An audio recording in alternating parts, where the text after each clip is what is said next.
Bom dia, meus irmãos e irmãs. Nesci, episode number 177. Thank you so much for joining us on this fine morning, afternoon, evening, or night as we continue discussing the game of life amidst the other games we love to watch and to play. I'm one of your four hosts, the Brazilian Mountaineer and Transition Ninja, finally home, back in old Brazil, Lucas Ham Swisher. Also with me, the judge, the jury, and the executioner of fake news and spoilers, Patrick Novosel. Can you translate what you said? I have no idea what you just said. I feel like you're going to have to roll that back in English. Good morning, my brothers and sisters, on this. And then I did English from there. You guys can translate that. Okay. Right. Just so you know. Okay. Let's see. On his left and my right, only in spirit, the Rocket League and Beast of the East who can make you laugh in 3 words or less, or your money back, Ronnie Johantis. Hi. And last but certainly not least, the final member of the GMG Quadfecta, who's got music in his heart, Apex Legends on his brain, and La Caretta in his old stomacho, Marc Boucher. Literally, I have La Caretta in my possession right now. Oh my gosh, are you eating it while we record? No, probably not directly while we record, but I was trying to munch on it prior to us recording. That's a restaurant. Yes. Okay. So Yes. I thought it might be a dish. I was like, I've not heard of that. So La Caretta is a Mexican restaurant in Lynchburg where I live. You should ask Gabe about it. Gabe's been there. Well, apparently they have them here in Houston, or at least one of them. Do they now?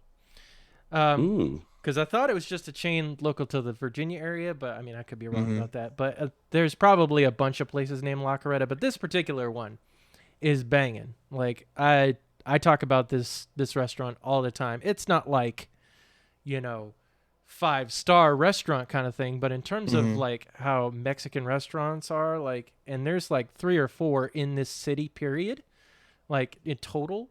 The one that we go to, this particular one, it's like super nice. Like it's set up to look like an old like Mexican, I guess it was like is that like a hacienda or I can't remember what it looks like a Mexican house basically. And Yeah, it looks super we'll go with nice. Hacienda. Yeah. That sounds legit. Okay. Now, have you purchased stock in that yet, or are you still working on that? If they go on the market, I may invest, and I may All right. I go there every week with my wife's family. That's basically our weekly hangout, Chris. Yeah. So 75% of the time he's got La Caretta in his old stomacho. Yep. Got it. All right. That guy that you heard, the extra voice, as it were, is also a member of a quadfecta, and he is joining us tonight from the great state of Texas. Indeed. He is the nicest ginger Texan I know, who's one of the hosts for our Uncle podcast, Married to the Games. He's a dad joke connoisseur. He is a Metallica metalhead and a prophet of inverted controls. I am. It is the one and only Release the Chris McCrackin. You're spoiling some of my answers for some of the questions later on. What are you talking about? I mentioned nothing about any unpopular opinions here. Yeah, we'll see. I feel like that's all I have are unpopular opinions. That may or may not be what influenced us to do the topic we're doing tonight. But before we get into the topic, of course, and as always, we're going to talk about what's new news, where we just share what's been going on in real life, what's been going on in the gaming front. And of course, since Chris is our guest tonight, he is going to lead the way in an unofficial segment we like to call the Good Morning Guys Guest Gauntlet, or the GMGGG. You feel free to give us a life update, give us a gaming update, and be prepared because we may hit you with a barrage of questions at will. So that's the gauntlet part of it. So, Chris, what's going on? Tell us a little bit about yourself for those who don't know you, and feel free to just jump right into your update.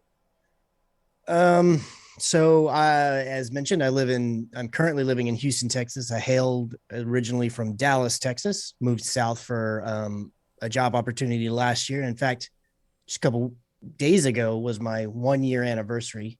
Congrats. Thank you.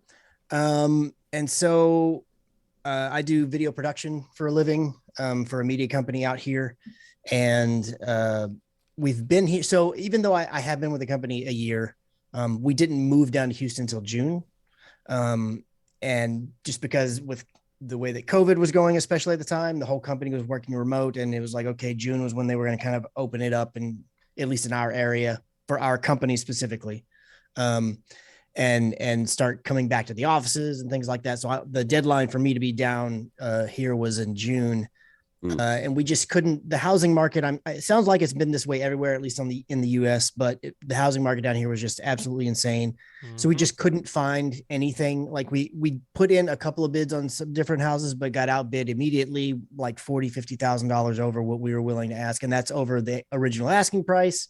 And they went over what we were able to offer. So we ended up having to rent, which is not the most ideal, but we found a place that worked out pretty well. It's a rental community, but they're all individual homes, so we didn't have to do like an apartment or anything. Nice. Okay. So like I have a garage and I have all that other kinds of stuff.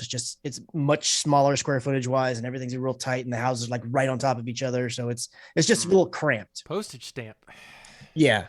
So that being said, because June is when our lease comes back up, we've kind of ramped up since all the holidays ended, starting the search again, because we don't really have much time. But realistically, we don't have much time when you add in like all the back and forth and getting inspections done, and then the closing and all that kind of stuff can take up towards a month and a half, something like that. So we're doing our best to try and get things figured out. So all I've really been doing outside of just my day-to-day duties for my job, is house hunting and looking. And we went and looked at about 4 different houses this weekend. Nothing really that we're super interested in putting an offer on, but at least seems like the market's maybe settling down at least a little bit. I still don't know for sure, because since we haven't actually made an offer on anything, if we're going to get crazy outbid right away. But there's way more houses that we run into when we're searching and through our real estate agent where, oh, this house has been on the market for a month. This house has been on for 2 months. Before, it's like a thing had been on there for 2 days and was gone. And it didn't matter. Yeah. We saw one house when we were just meeting our real estate agent, just kind of learning each other, and she was learning our likes and dislikes and things. She showed us this one home, and we were like, there's no way we would ever know. Like, we didn't even need to go inside. We're like, no, I'm not gonna do this. And that house got gobbled up for 30,000-40,000 over their asking in like a matter of a day. And it's just like, so it seems like it's not that bad now, but at the same time, I'm still expecting it to be a bit of an uphill battle. And most of my weekends henceforward are probably going to be stuck with looking for homes, possibly viewing them, and then, all that rigmarole. So right. It sounds like realtors have become auctioneers now, and they're just out there going, all right, can I get on 499? 30,000 more. Okay, we got 40,000 more over here. It's crazy. And I don't know I just don't know enough about it. So I don't know if this is like a legal thing. I don't think that it is, but it's like you have to have a realtor. Yeah. I can find all these homes, and if it's an open house, obviously I can go, but if it's not, they won't even let me make an appointment to come view it unless a realtor is the one setting it up. Yeah. So it's just like, which again, our realtor lady so far has been fine, but it's just like, I'd really rather just do this on my own and then just bring that person in right at the very end. Like that, but is what it is. Like, you got to play the game, and then hopefully it ends up working out for the best in the end. If it gets to be April and we haven't found anything, I don't know what we're going to do. We'll figure it out then. But for right now, just going to keep fingers crossed that we find something that we'll be happy with, because at the end of the day, we could renew here, but I really don't want to renew for a whole another year. I just don't like I don't like renting in general. I'd rather own. And then 2, I just don't want to I hate being like locked in and not having flexibility. That's why I haven't had a phone contract since the first time I could ever get out of it. I've always just been, I'm not doing that. Don't lock me down on anything. I'll buy the phone outright. Back when that was like insane to do. Yeah. It was like, that was absolutely nuts. And I was like, nope, I'll do it, because I don't want you to have anything on me. I want to be able to go to where I want and do what I want anytime I want. I just like the freedom of being able to do whatever I want. So man. Renting is not ideal for me. But, that said, it's worked out as best as I could have asked for up until this point. So fingers crossed it continues to do so and maybe moves forward. Yeah. The gaming front, really haven't been playing hardly anything. I've jumped into a little bit of Apex, and maybe I booted up Overwatch once or twice. Again, I kind of mentioned this on our show, Married to the Games, but I'm just kind of like in this mode where I just don't want to play anything. I mean, I want to play something, but when I boot up either machine that I have, I look and nothing really calls my name except something multiplayer. I don't really want to get into anything that's going to take a ton of time because we're about to get into a bunch of new things launching and I don't want to stop in the middle of something. Yeah. So it makes sense that multiplayer stuff is what I'd be getting into when I am playing something because it is so easy to just jump in, jump out. Mm-hmm. But at the same time, I don't ever really like being in this mode, even though it's not necessarily something that I brought on. It's just, it happens every so often where you just look. I can't tell you how many games I scrolled through on Game Pass. It's like, yeah, there's a lot of stuff here. I want to play none of it. So I don't know what I'm going to do. So, and then I just go back look and at this stuff. Who really cares? Kind of things. Yeah. I'm sure that there's like several really great hidden gems in there that I just don't know about, but there's so many games in there. It's like, am I really going to go and bounce it along a lot of these just to find the one? It's like, no, let's go watch something on TV. Yeah. Let's go to bed instead. So that's where I've been on the gaming front. Not much other than the old faithfuls. It's all good. It's all good. Comfort food. Yeah, that's sometimes life. I mean, from like August till the end of the year, every week I found a way to mention Hades and something about that game. So I definitely understand the just playing what you're comfortable with, what you enjoy. Mm-hmm. Now, I do want to throw a quick question at you just so people get an idea. I think you've already alluded to it, but what would you say your top 3 games of all time would be if you had to choose them right here, right now? Of all time, top 3? Top 3. Okay, let me get to my notes here. Oh, you came prepared. Well, so I have my carry the one. I mean, my number one over everything, it has been and always and probably will forever be Metal Gear Solid, the original. Metal Gear. I like that. It's the first game that really blew me away and made me think games can be like movies. Yeah, for sure. It just always stuck with me. And for the most part, I'm a move forward in gaming guy. I don't really go back to a ton of games.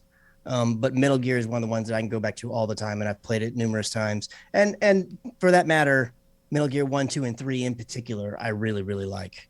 I loved Metal Gear Solid 5 as well, and then the other ones. But that one I can go back to, and even though it's an old game, and in theory, especially if you're someone who started just playing now, the controls are horrible. But to me, they feel familiar, so they don't feel bad. Yeah. Mm-hmm. So yeah, that's my number 1. My number 2 is actually a very, very, very recent game. Well, not very, very, very, more just like one very. Kind of very. Okay, just one very. It's the 2018 reboot or whatever you want to call it for God of War. Nice. And it actually, when I got done playing it, I was like, oh, is this game about to overtake Metal Gear? And I ultimately came down on the decision that no, it didn't. But that's probably very heavily because of the nostalgia part. Like I don't know, man, it did a lot for me. I really, really enjoyed that game. Yeah, that's a good one. I think that was our GMG top 100 number 1, right? It was number 1 of all time for us. For our we did that last year or the year before. Yeah, I think it was last year. Yeah, we took the aggregate of all of our scores and where we ranked it in our personal top 100, and God of War ended up being number 1. Yep, and number 100, The Getaway. PS1.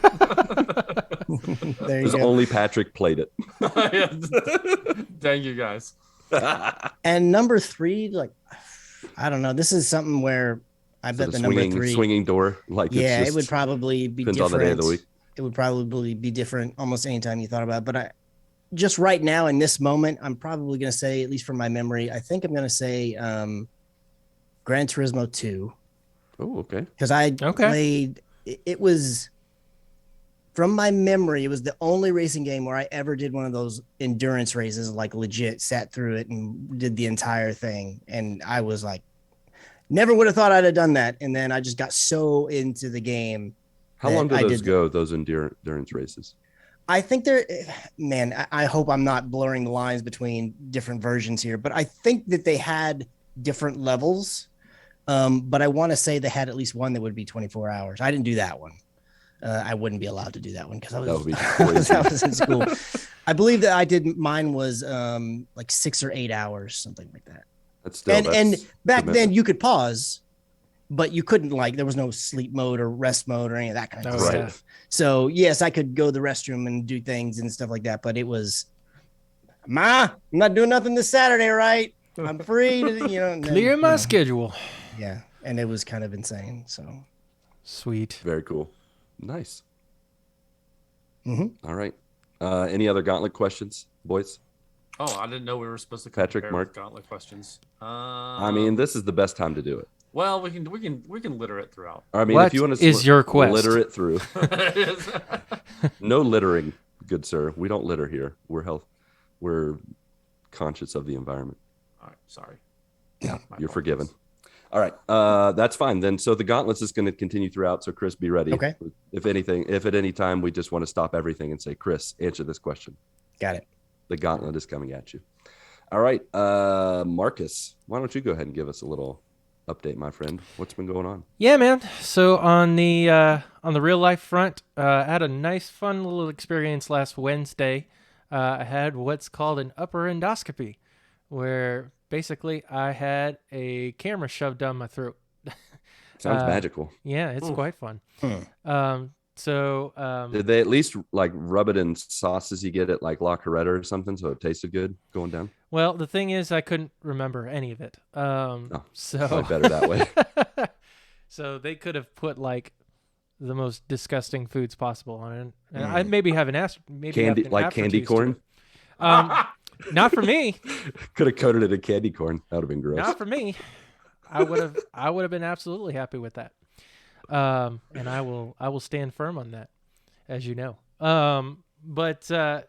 No. So basically, with the issue I've been having with my chest pains and all this kind of stuff over the past year, there was concerns over it being something gastro, like a hiatal hernia or something like that. And so, they set me up for an upper endoscopy, and basically they take a camera, they put it down your esophagus all the way down to the tip of your stomach, where your esophagus meets your stomach, and they look in there, try to see if there's anything obvious. They did a biopsy, so they took a little bit of it out of there, things like that, and it was weird. So I wasn't allowed to eat anything after midnight the night before. Wasn't even allowed. What's that? Like a gremlin. Yeah, don't feed it after midnight. Nope. That's right. Don't throw water on it either. But yeah, no, I wasn't allowed to take any medication or anything like that. And then they bring you in, get you set up and all that kind of stuff. And then they give you the good stuff. So basically what they do is they have you turn on your side, and they have this bite block that they put in your mouth so that you don't bite down on the camera when they're trying to put it in your mouth. And then they give you, they gave me propofol, which is really potent anesthetic. Basically, and it was weird because when they gave it to me, all of a sudden I started hearing this, and then within 4 seconds I was gone, completely out. And then by the time I remember anything else, I was back in the recovery room. Had no idea that anything happened. 4 seconds. Yeah. Goodness. Yeah. It's you're out so quick. Side note, having too much of that stuff, that's what killed Michael Jackson. Just letting you know. Propofol. Yeah. So avoid that. Obviously did not take as much as he did. But in any case, brought me back to and everything, and I felt a little woozy after the fact. Like my legs felt like jello and everything like that. I wasn't allowed to drive for 24 hours. Wasn't allowed to make any major life decisions or anything like that. But the frustrating part was they found some irritation in my esophagus in that area, some major stuff, but it doesn't answer the questions that I had, mainly with the chest pains and arm pain and stuff like that. And I've had, Chris, I've basically had a whole bunch of other tests that basically have told me it's not cardiac related. Mm-hmm. So not sure what it is at this point. Because I asked, would that irritation cause chest pains and heaviness and things like that. And he's like, nope. So kind of back at square one. Yeah. At this point. That's a bummer. So it's frustrating. It's interesting that they found something and they basically upped my medication to try to help with that, but it doesn't really answer all the questions. So the search continues, I suppose. Where we go from here, I don't exactly know. We might look into whether I'm allergic to foods. Do like an allergy panel of some kind, and see if that's something that's possible. But we'll go from there, and just gotta trust God with the rest of it. And For sure. That was basically the biggest thing that happened through my last week in terms of real life stuff. On the gaming side of things, I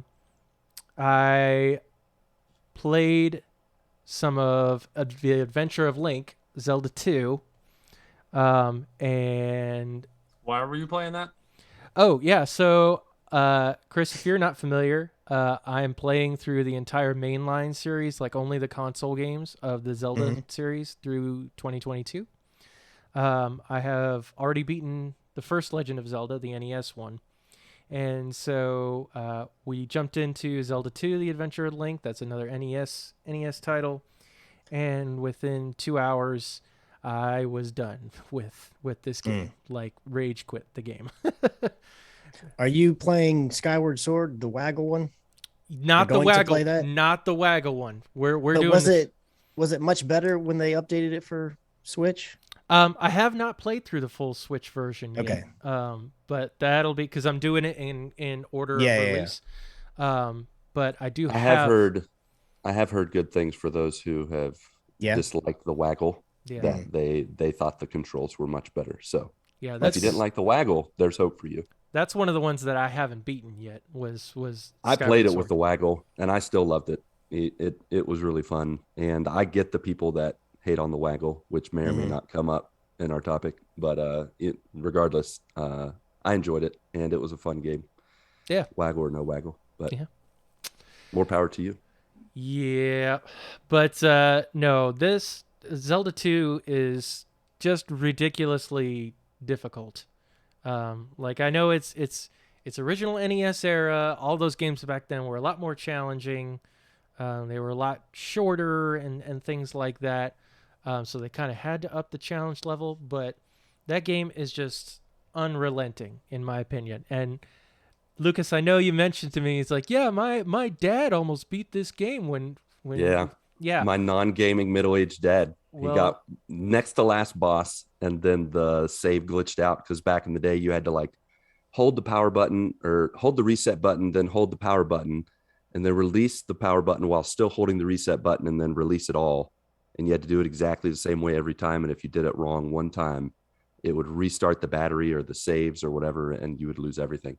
And so he was like on the fire dragon, I think, which is the next to last boss, and lost it all. And he gave up gaming after that. Like he literally threw down the controller and he's like, nope, I'm done. And then he walked out of my room, and I was just like, oh, okay. He was defeated that day. He was defeated. But how far did you get? I'm curious to know in the 2 hours you played. I only beat the first dungeon and was heading towards Death Mountain, I think. Maybe I did beat the second dungeon. I can't remember, but I was heading towards Death Mountain at that point. And that game is just so stingy on life, on the enemies are just absolutely ridiculous and trying to avoid their hits. I hate trying to block, because basically blocking in that game is just making sure you're in the right place at the right time with your shield. There is no, obviously with the NES graphics and controls and things like that, it's not a putting up your shield kind of thing. It's literally you have to put yourself in the right spot. And I'm pretty sure it's one of the few Zelda games where you actually need to grind to get going, and you just have to go to the fields and get the little enemies to pop up and go into those areas, kill, and then rinse and repeat like for a long time to get yourself powerful enough to survive in the higher areas. Yeah. And it was unrelenting, and it got to the point where it wasn't fun anymore. Yeah. And so it quickly disappeared, and we're moving on to Link to the Past. My opinion, much better game. It's my favorite Super Nintendo game, for sure. So we'll be doing that on Saturday, streaming it, Nice. 10 a.m. Eastern. Um, Yeah, man. We'll just call it a mulligan. You get a mulligan yep. in most sports, Everybody gets one. or maybe just golf. You get a mulligan in this too. So, Well, I mean, mulligan means you get to do it over, and I would not do it over. Yeah. You would want to move on. To oh, the that's next one. true. Skip a hole. A gimme? skip a a hole? What? a gimme? Yeah, a gimme. A gimme? Yeah, Link 2. That's a gimme. Yeah. Yeah, it sucks because it was my resolution for 2022, and I feel like there's like a big old asterisk on it now.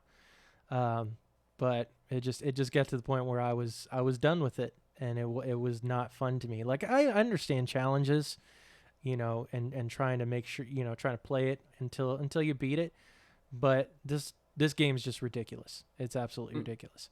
In my book, you don't have an asterisk. Play the games you love. If you don't like it, just turn it off and play something else. Yep. You try it. You gave it the old college try. Played it for 2 hours. That's a good college try. 2 hours is a good try. Yeah. Yep. So I needed to get a palate cleanser of some sort, something new, something fresh, something different. Well, little did I know that fresh and something different would be something that's part of our book club for November. Mm-hmm. Somebody's jumping the gun. Yeah, so I did not check. I didn't even think to check the video game book club list, and due to listening to some recent episodes of the Married to the Games podcast and them talking about Hellblade quite a bit, I had decided to jump into Hellblade: Senua's Sacrifice, and from what I've played of it, I am absolutely loving this game. I slept on this game. Like, I don't know what it was, that it just wasn't something that was interesting me. I don't know if I just thought it was something that it wasn't. I thought it was like a super heavy RPG game, or something like that, which, I mean, I know Zelda games are technically action RPG games, but they're really light on that end. I'm not into the super heavy stuff like your Dark Souls and things like that. And I guess I just didn't do enough research on it. There was one particular moment that I'm not going to speak on, but I was like, I don't know if I should turn this off or not, because I don't know if this game's going to be my cup of tea. And it's like super early on in the game. But upon further research, it is not what I thought it was, and so I decided to continue. But I'll be curious to know in November what that is. Yeah. Yeah. It's real early. So, but yeah, so I started playing that. Obviously, then I found out that it's on the video game book club list. I think I'm still going to go ahead and beat it anyway, go through it and play it, since I've started it, and I'll probably come back around to it again in November when we start talking more about it. But yeah, man, I'm absolutely loving the game so far. Looking forward to Friday, when, and I know I'm kind of sort of the resident Pokemon person here, when Pokemon Legends Arceus comes out. I pre-ordered that game. Nice. So I've seen a lot of gameplay and trailers for it and things like that. And I'm interested. I'm interested in playing it. So I actually used some of my Christmas money to pre-order it, which was pretty good. So I'll definitely I'm thinking about maybe doing a late night stream on Friday and streaming it. Just after hours. After hours. Just to play through it and start that up. So we'll see. Keep your eyes on the old social media, and we'll see whether I do that. But I'm excited to play it. But yeah, man, that's been my week in a nutshell. All right. Speaking of nuts, Patrick. Hey, why don't you take a crack at it? Just go with it, Patrick. Go with it. Okay. Yeah. All right. So big things happened this past weekend. Yeah, they did. Huge things that haven't happened in decades. like 3 plus decades. 31 years. It's been a long time. It's been so long since the Bengals have gotten to the AFC Championship. It's really been so long since they've won a single game in the playoffs. That's correct.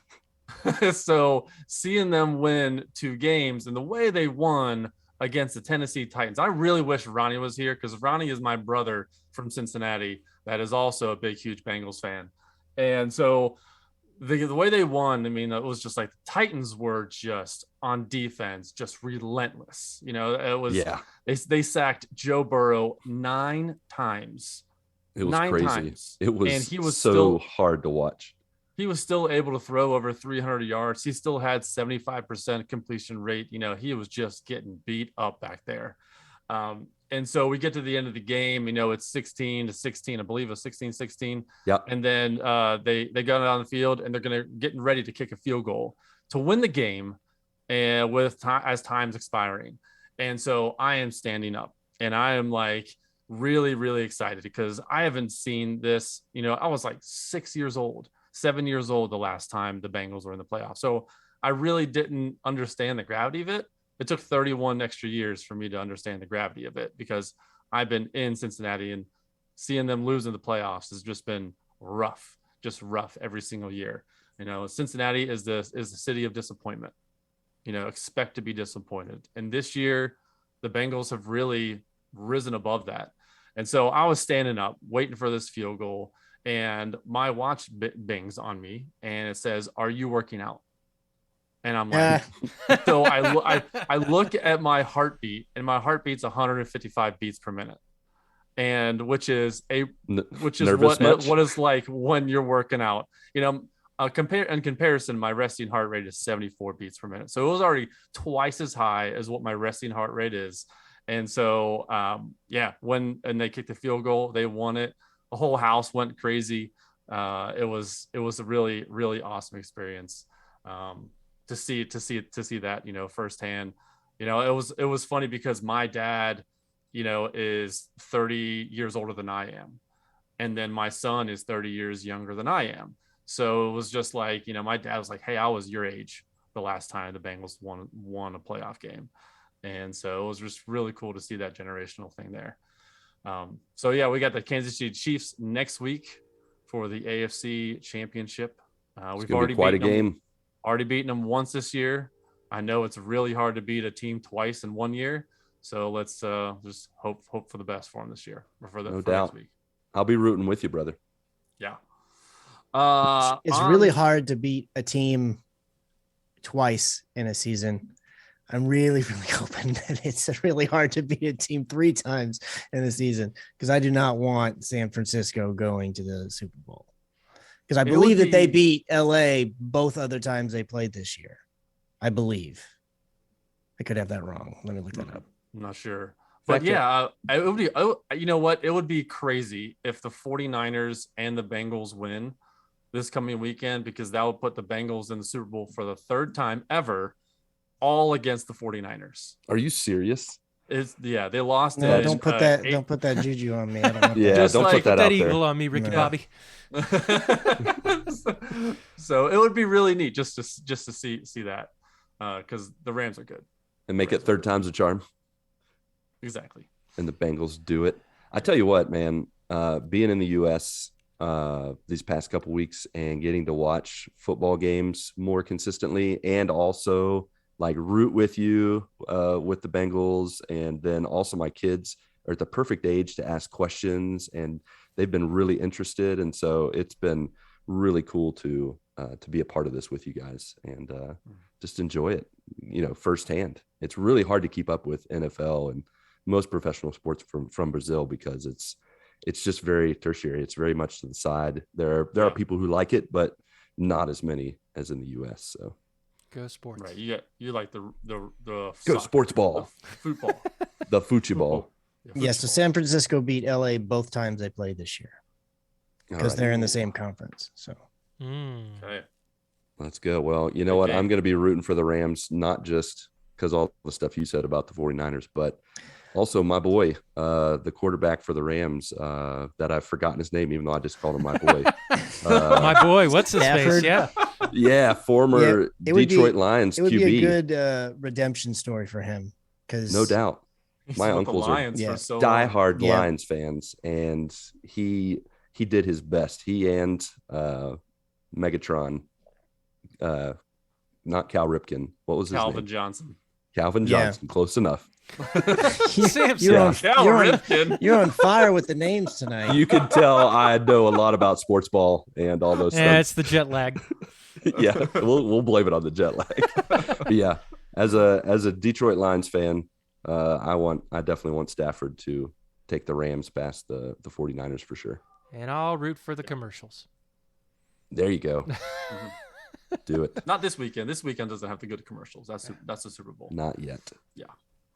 All right. On the gaming front, I played a couple games this past week. One I talked about last week where I had gotten maybe through 20% of Resident Evil Village. And I had given slight spoilers about some things that this main character is just getting beat up. And I'm like, how is this guy living? And so fast forward, I ended up beating the game. The game is just like Resident Evil, like the Resident Evil 1, 2, and 3. There were so many like Resident Evil tropes of having to do puzzles, like, yeah, get this crest and you get this key, get this and put this in here. And it's like you had to do a lot of like, searching around for that kind of stuff, which was with Resident Evil has been missing for the past 3 or 4 or 5 of them. So it was really nice to get back to that. It was a lot of more of the survival horror rather than just trying to sneak around, or in Resident Evil 7 or in Resident Evil 4, 5, and 6, where it was just like action. It was more action than anything else. This one was, took it back to the roots, and it was first person. It was, and I don't want to tell about the story at all, because the story blew me away. And it was one of those things where I'm like, hey, none of this stuff was like anything past like where I was talking about last week was in any of the trailers or any of the reviews. So all of it was just very new to me. I'm like, oh, this is really cool what direction they're taking it. So it ended up, the story was awesome, really awesome. If I had to rate this game, I mean, it would be an 8 out of 10. It wasn't great. I mean, I don't see how it was going to be like the game of the year in the game of the year talk. I thought that was that's just by looking at it, I was like, this doesn't look like game of the year. I mean, to me, it wasn't. It was a good game. If you're a Resident Evil fan and you're first person or survival horror, I would recommend it. But I wouldn't say, hey, this is one of the best games of 2021. But yeah, I thought it was a great game. So I won't go more into that, other than if you like them, Fair enough. if you like Resident Evil games, play it. The other game I played this past week was Apex. And I mean, like I play that almost every night anyways. Yeah. But every season I play ranked, and I get up to platinum, and then I stop, and then I'll go into the general lobbies, and I'll go to duos or trios or whatever. So this time, me and the other gaming buddy I have, Justin, we play ranked exclusively together. So we're always neck and neck in the ranks, and we both got platinum. I was like, hey, how about this time? Let's try platinum, because really the competition jump from gold to platinum is astronomical. The way the players play, the online community plays, is totally different from gold to platinum. It's more of like a competitive nature. If you ever watch like the competitive streams and events like that, that's like you get down to the final circle, there's like 10 squads left. You're like, oh my gosh, there's so many squads. I don't know how this is even possible. And that's what it's like. So we were into maybe the second to final circle, and there were 8 squads left. And we ended up just being able to be in great position. The circle was very kind to us, and we ended up winning. And it was my first win in platinum ranked for Apex Legends. Nice. Congrats, ever. man. Good deal. Usually we're like, we get just murdered, immediately, where it's like, oh, I hit them once. They hit me 3 times, but all in the face, and I'm dead. That's the way it's what it feels like in platinum. So it felt really, really good. And now I'm done with ranked for the season. I'm not gonna play again. I'm gonna go out There you on go. a high note. Yep. There's Just only retire. like a week left in the season. I'm just gonna let it ride and just be on. Oh, does it really end in a week? I didn't even realize. Yeah, we're already coming up on season 12. Like they dropped the new trailer for the new Legend today, for at least the stories from the Outlands for the new Legend, which is Mad Maggie. If you've ever seen any of the Fuse stuff with any of the lore videos with him and that lady that's been like kind of chasing after him, trying to kill him, that's Mad Maggie, and they are Sounds bringing like her. Mad Max's sister or cousin, Maybe friend, Mad Maggie. I mean, she's also Australian, so it could be. Oh, yeah. Interesting. Yep. Mhm. Maybe a connection. Mad Yeah. Maggie and the Thunderdome. Here we go. Mm-hmm. Yep. Super interesting. New Legends. They're bringing Olympus back with an updated map. A new LTM called Control, which sounds a lot to me like, is it Hardpoint or like King of the Hill, where you're basically having to take over multiple points and keep control of those points, and it's 9v9, and it'll be interesting. It'll be interesting to see that within an Apex setting, but Yeah. can't believe we're already talking about season 12. Seems Exciting. just like yesterday. Exciting. But Says- anyways, I don't yeah, know. I can't say anything else to that Yeah, I was because I'm gonna the say, only one says the here guy that who doesn't doesn't play play it. Apex. Like yesterday, I downloaded it, played it once or twice, and then deleted it. Good Yeah. days.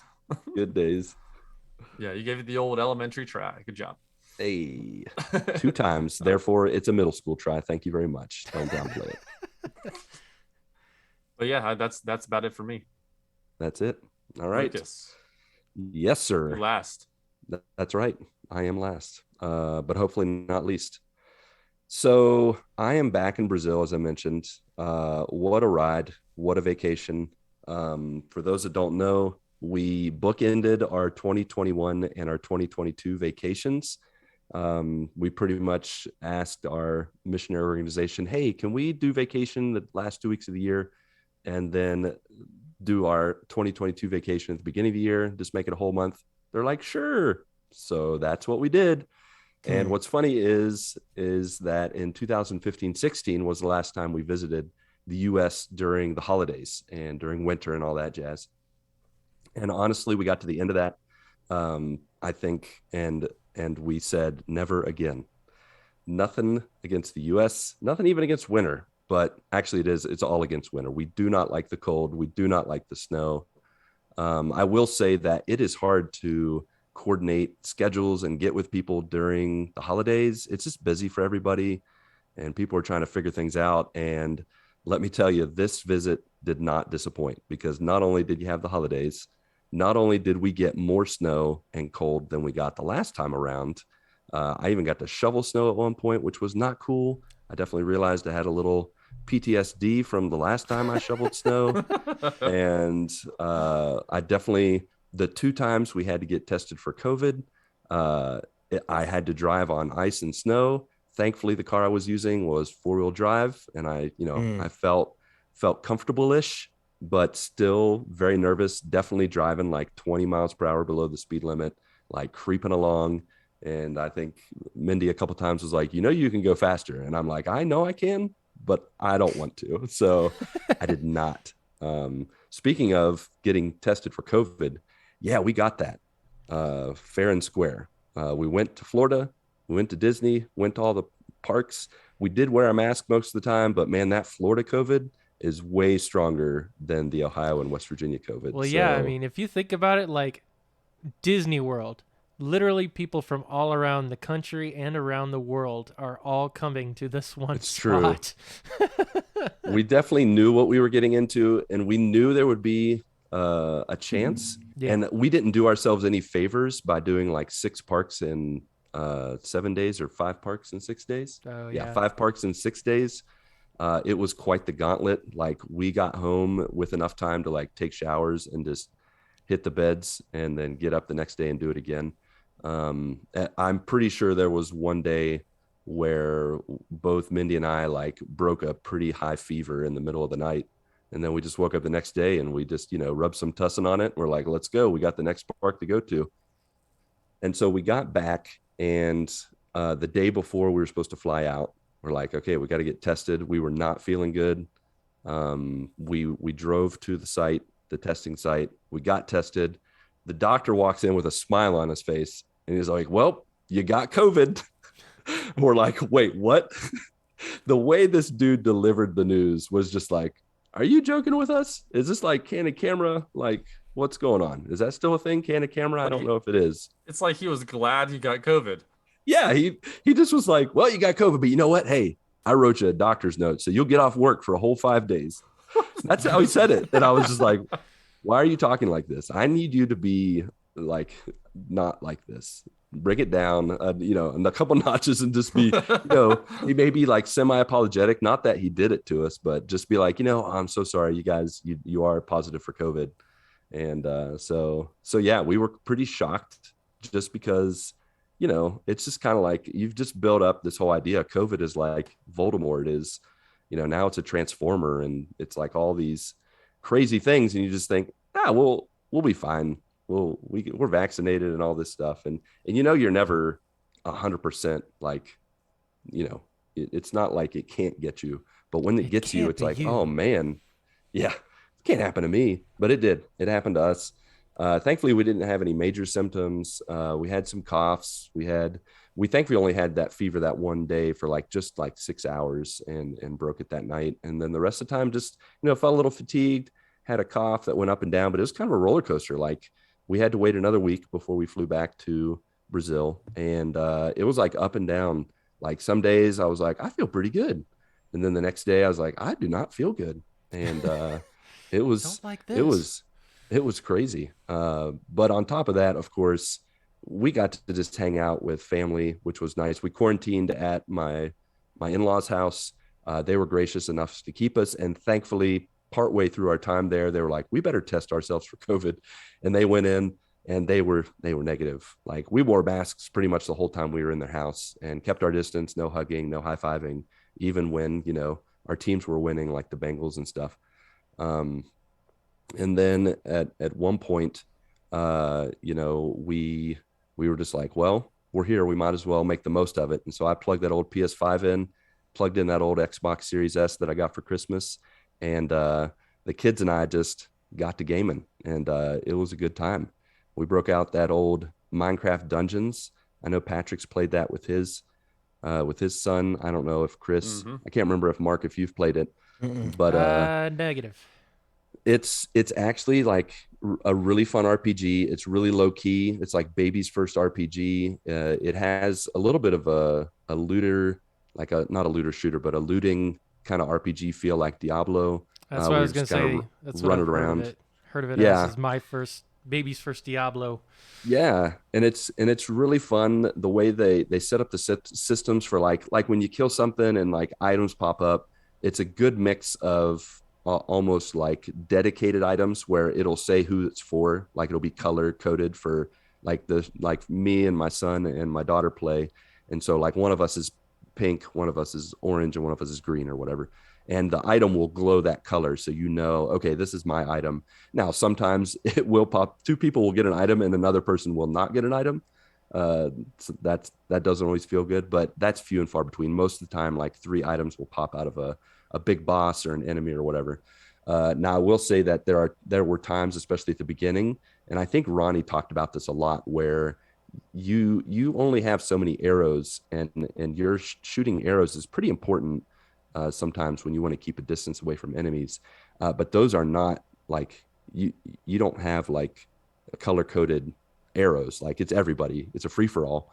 And so if you don't take turns, one person can have like 500 arrows, and then the person who's not paying attention or not fast enough can have 0 arrows, and it can get a little frustrating. So pretty quickly we were like, hey, when we see everybody items on the ground, let's stop and assess. So we did that with food, and we did that with arrows. And my kids, I give them, a round of applause. Once they got with the program, they were really good at being like, okay, who's got the least amount of arrows? They weren't greedy about it. They weren't greedy. They were cool. I mean, there were moments in the heat of battle where I looked over and my son had like 150 arrows and my daughter had like 3, but that's partially her fault because she's kind of like Doug from Up, and she sees a squirrel and she's just like off on the opposite side of the screen, and we're like, Tasha, we're not going that way. We already went there. She's like, oh, sorry. And then she just comes back to us. But it's overall been really fun. I've kind of made like a beast master, laser beam shooting kind of guy that just wrecks shop. And so it's been fun to do that with the kids and, get our gaming on. We've also played a funny game that is kind of old called Battle Block Theater. I don't know if you guys played that back in the day on 360, but it's by the same guys that made Sounds Castle familiar. Crashers. Yeah. Have you heard of Castle Crashers? Yep. It's the same guys that made that, except it's a side scroller and it is just pure mayhem. You pretty much have infinite lives and you're on it's almost like a stage show where you and whoever else is playing, it's a multiplayer game. So you can all play at the same time, kind of like Rayman or Mario or whatever. Mm-hmm. But it's got really like this goofy humor, really slapstick humor, and of course like toilet, humor and that kind of stuff as well. So right up my your kids alley. and I were Yeah. definitely giggling. Yeah, there was lots of plop humor. It's pretty fun. I've been playing that mostly with James, but sometimes with Tasha.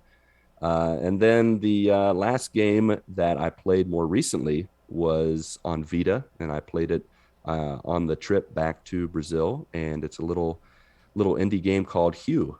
And you married to the games folk will recognize it because it's been discussed many times on the YouTube discussion and the Hue University, Hue Mountain, like all those discussions and I got to live it out and actually wished I had some of Ed's videos to reference because this puzzle game is all about colors and you get yourself up to, I think, like 8 colors and it can get kind of tricky. And it gets to the point where I started it with my son and we were taking turns and eventually he thought he could do stuff and unfortunately he could not. And it would be like, Dad, I got this. And then he would just die over and over. And he's like, I don't got this. You need to do it, Dad. So I eventually took over. Yeah, take this. And I eventually had to find a walkthrough just to reference a few times because especially when you're playing at like midnight 30. Yeah. And, I was really close to the end and I wanted to finish. And I was like, maybe I should check out this walkthrough because I ain't get got no time for shame this. from me. No. I'm not ashamed of using a walkthrough at all. I want to actually have fun with the game. For sure. And it's overall, I thought it was a very interesting story. I actually have just a few more puzzles left, but I ran out of time. I played a little this morning and then we landed and had to get moving. But I will have a grade for it next week once I finish it and see it through to the end. But I definitely recommend it for those of you who like puzzles. If you do not like puzzles, I do not recommend it. I mean, colors are nice, indies are nice. It's got a cute little story, but it's puzzles like galore. And there are times when I'm like, can I just go to the next area? I'm done with these puzzles. And I know that Chris definitely connects with that notion. Maybe you could call Chris's dislike of puzzle games an unpopular opinion. Very possibly, yeah. Very possibly. And with that, I think we'll go to our topic, which is, of course, is unpopular gaming opinions. That's right, folks. We are talking about unpopular gaming opinions. For those of you who are longtime listeners of the Good Morning Guys, you may or may not remember our controversy. What am I? Sean Connery. You're every so often your Connery comes out. Yeah, it does. He just goes out. R.I.P. I love that guy. Our controversy episode that we did some time ago. I think that was in one of our first 10 episodes. Patrick, do you remember? Yeah, I think it might have been. That sound about right? 9? Maybe. Ooh, yeah. Actually, it's episode 17. So. You're just making that up. Wait, is it really 17? No, I really don't know. Okay, yeah, okay. Messing with us. But yeah, in that episode, we said some pretty controversial stuff, especially Patrick, when he talked about eating Pop-Tarts without icing. That's just crazy. I still don't believe him. I stayed at his house. I stayed at his house for 3 days. I not once saw him eat I learned my Pop-Tart lesson. without icing on it. Biggest room in the world. It's episode 6. Just turn the 9. Oh, turn that 9 upside down. Yep. Fair enough. Episode 6. Nice. So check that out. That is a fun one. But we're going to be focusing on gaming today. But again, we're not going to be holding back or pulling any punches. We're going to throw it out there because there's some very popular opinions that we kind of like try to let people have their fun and just shake our head and smile. But tonight, guys, you have all the rights to just throw out your thoughts. And, you know, we'll discuss a little bit, but we're just going to let it sit. We're just going to be like, you know what? That's how you feel. And we're all right with that. We're not allowed to debate this? Fun. It's like no, we can debate it. Oh, okay. All right. But we do have to, you know, keep it to a minimum because the whole point really is just to throw out and be honest. We want this to be a safe space. So there could be some debate, there could be some disagreements, but in the end, it's all about the unpopular opinion. So I don't think you're going to allow it. Lucas, I don't think you're going to allow it to be a safe space. You're no, I'm already ready to. Yeah, I mean, say something about everything. Yeah, I mean, you know, we'll see. Yeah, I might surprise you. Oh, okay, all right. Or I may mute you, so I don't have to listen to you. La la la la la crazy la, talk. Yeah. All right. So to get us started off, I actually want to start with a very funny, unpopular opinion brought to us by Travis Popsicle.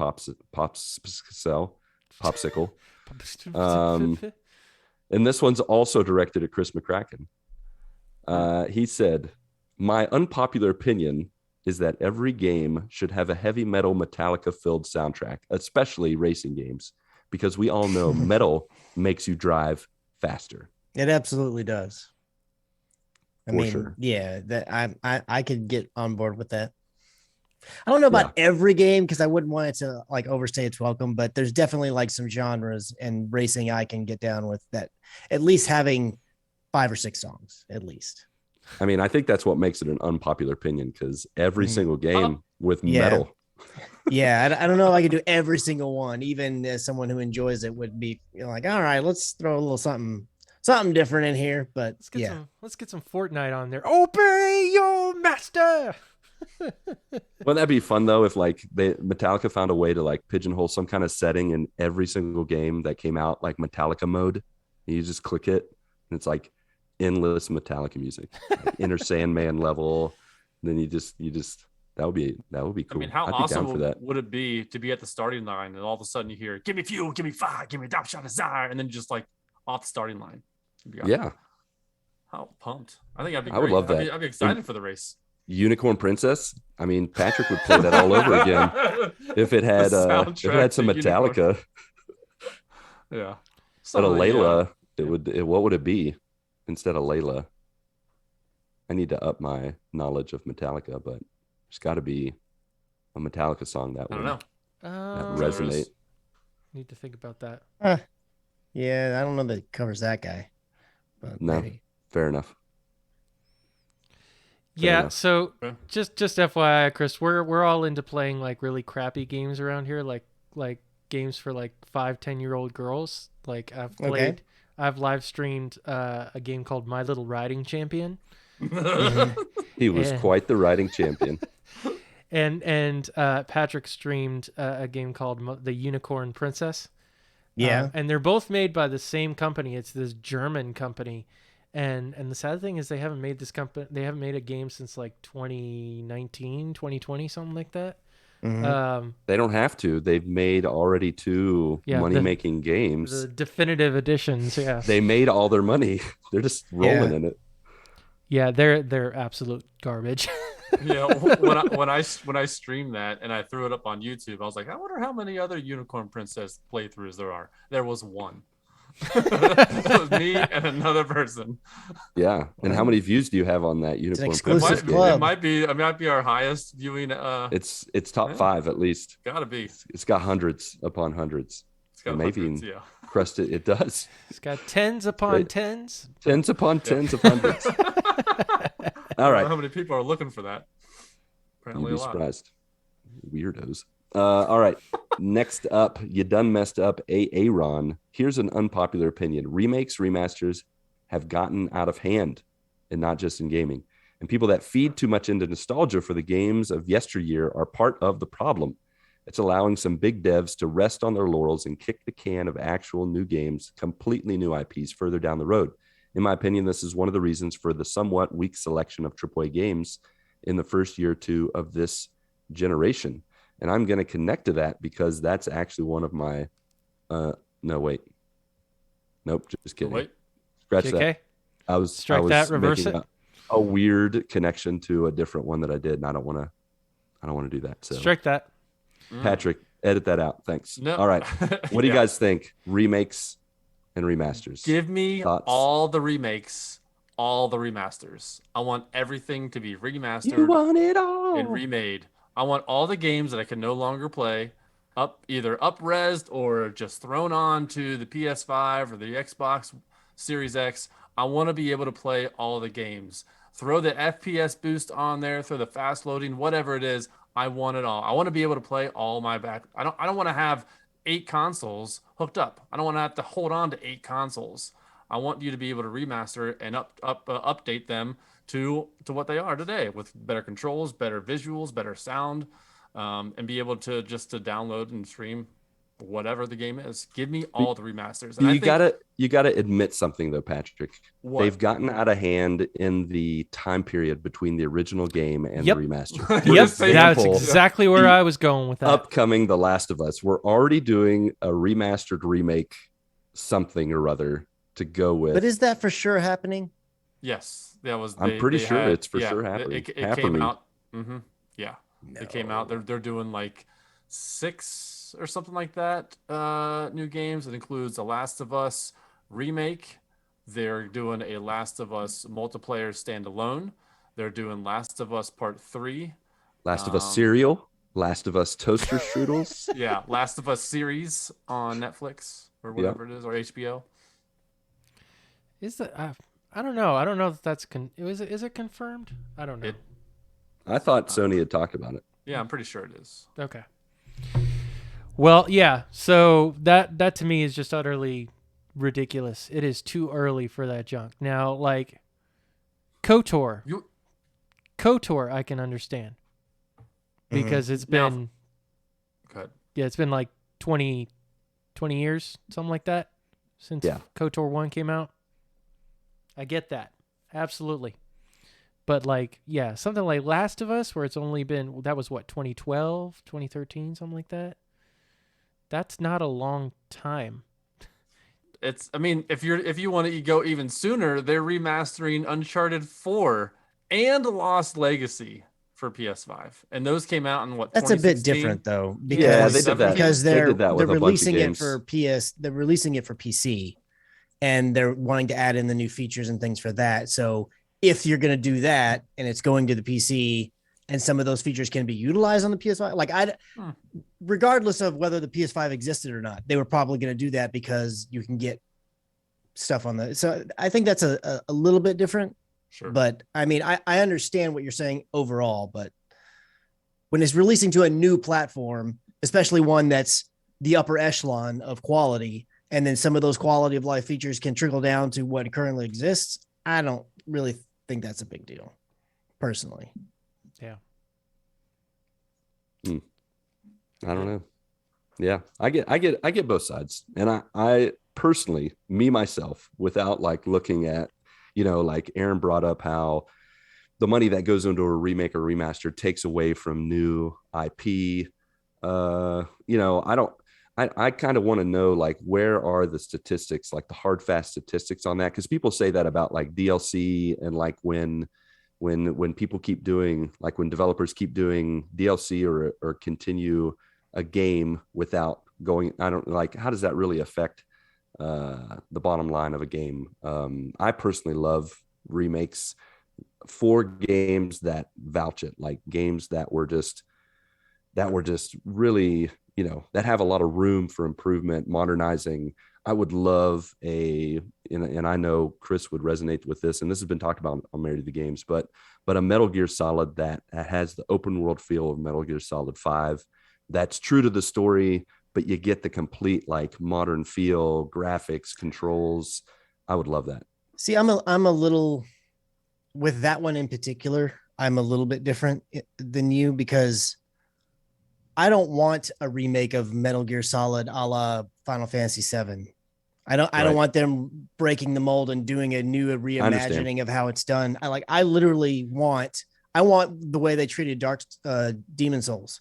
I want it prettier, and I want it running faster frame rates, and outside of that, maybe a few little quality of life things that like better saving and because back then you had to do it to a memory card and maybe even like being able to resume and different things like that. But for the most part, I want it to handle the same. I mean, maybe one thing that I would be okay with is because back then, it wasn't necessarily that the camera and then looking around were independent. I'm fine with that because everything's analog sticks these days. But like, I want that remade, but I want it literally just pretty it and a few little things. That's it. Like, I want the exact same game. I even want them to use the same voiceover, like use the same voice tracks, pay the artist, whatever. For sure. That's what my ultimate 100% like blow my mind would be that. Now, if they did do a remake that was more of like a reimagining and they open worlded it and all that kind of stuff, I would absolutely play it. But that would be that's what I really, really want. I just want it to be remade and just pretty. I want the Demon Souls treatment from Metal Gear Solid. Yeah. I would love that. I got you. So I'm going to take a pen out of my unpopular gaming opinion, and it is very much related to what Aaron said, but it's a little broader. And I'm going to say that most bad directions the game industry goes is your fault. You, the gamer, because I do not believe we speak with our wallets in general. And that dang when right, we complain, they don't. Too many people don't. When we complain about all the things, the decisions that Xbox made, that Sony makes, I think it's our fault. They're going based off of what we do. They're not just making up stuff out of, I'd say the only company that like makes stuff up out of thin air is Nintendo. And they've got like $1 billion in their back pocket, so they can do whatever they want. But for the most part, most bad directions the gaming industry goes that we complain about, it's not the developer's fault. It's not the big wigs. It's our fault. It's you and me, the people who are putting money into the system. So yeah, that's my opinion. Okay. Sorry, there wasn't much pushback on that. So I'm gonna go a different route on that, and I say buying games is the wrong way to play games. Ooh. So the reason why I say that is we got a head shake. I see. Yeah, I see some subscription services are the best thing for gamers, and that's not just Game Pass. That's not just PlayStation Now, but it's also GameFly, and that's those three places. GameFly doesn't count for you. I mean, it does count in that it's a subscription, but GameFly's a totally different thing. It's a totally different beast. It doesn't even really, outside of the fact that it is a subscription, you can't really compare it with like a Game Pass or a PlayStation Now. I don't think. But I think it's different. With Game Pass and PS Now, the games are on your system. But what I'm saying is because that's how I play most of my games. Is I'm not buying them. I'm just subscribing to a subscription service, and that's what GameFly is. So that was my explanation of that. And that's really how I play my games, and that's the way I can play a lot of games for very, very cheap. And that's my game subscription services are going to be the biggest detriment to this industry in 10 years time. When you look back, especially if they take off, which as far as you can tell, Microsoft's hell bent on making sure that it takes off. They're going to be the thing that we're going to look back and I know to some extent you always do this. It's always, it was better in my day and way back when. I know that's kind of always the case. But when you look at every industry where subscription is taken over and you'll have all the purists and everything that they'll be like, oh my gosh, this, it was so much better when, and people that are in the industry say it was so much better when because of this, that, or whatever. But at the end of the day, you could easily make the argument that, okay, across the board, though, the quality of the product is still good and you have access to more of it and more people have it. You'll get like this even split, or you'll get it to where the Joe consumer, the regular people that aren't really the hardcore, they'll outweigh the other people, and there'll be more of them that say this is great. That's why that they've taken off. In gaming, it's such a different beast, even different than movies, because they take so long to make and they take so much money to make and to do really, really well. It's hard to make a Last of Us. It's hard to make a Horizon. It's hard to make stuff like that without a mega huge, crazy budget. And subscription service in every area where they've permeated have shown that they don't make money. Eventually they will make money, but they don't right now. And so I think because the gaming industry, really the only titan that can really just like push it through and make it happen and continue to pay and make it work, get it to that point of profitability, and this is working out gangbusters for us, really is Microsoft. They're the only one in the game. Like Google could do it, but Google screws up everything. Yeah. Not everything, but they screw up a lot. And then Amazon could potentially do it, but they've just, whatever the reason it is, they haven't really had a hit yet. I think Fallen Order, or what was that? Whatever that PC game that came out not too long ago was their first one that's kind of a hit. And even it, I think, has fallen off. Yeah. I mean, Microsoft is going to be the only one that's going to be able to make it popular. And I think that it's going to become popular because I think people I do agree with you that people like the set it and forget it. And I think that works out well for them. But everybody else who does not have that budget, and the budget that they have that's about to get decimated because they're gonna have to figure out how to live in this subscription model world, it's going to become a detriment. And you're going to see, like, I'm a fan of Apex. I was a big fan of Destiny back in the day. I like games as a service, but I don't want that to be all that there is. And almost everything's going to have to become game as a service, or it's going to have to be lower budgets, cheaper to make indie games, which, don't get me wrong, can be amazing experiences and great games. But you can't sit here and tell me that Hades, you would take like 28 Hades and never want another big, huge AAA game. It's like they both need to exist to make this space super interesting, in my opinion. And when you put pen to paper and you add the numbers, there's no money in subscriptions for being able to make that kind of content. That kind of content is very expensive. You have to have money to pay for that content. And if you don't get it from the games because you're doing all the subscription stuff or whatever or you have to change up your model or any of that kinds of stuff, that money's got to come from somewhere else. Microsoft's got tons of somewhere else's to funnel in money if they need to, because you can restructure and you can move things around a bit. Most other people in the space, including Sony, don't have that flexibility.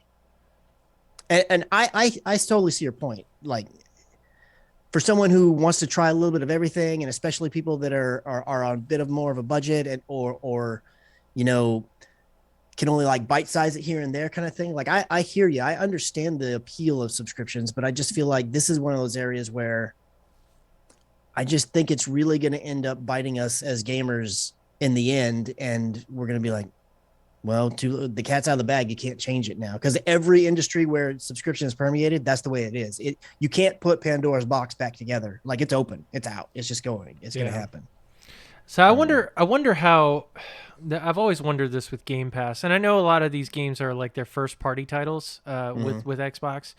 But like, they do have third party games and stuff on there. Like, are they just paying these developers outright, like a whole bunch of money to have them on Game Pass?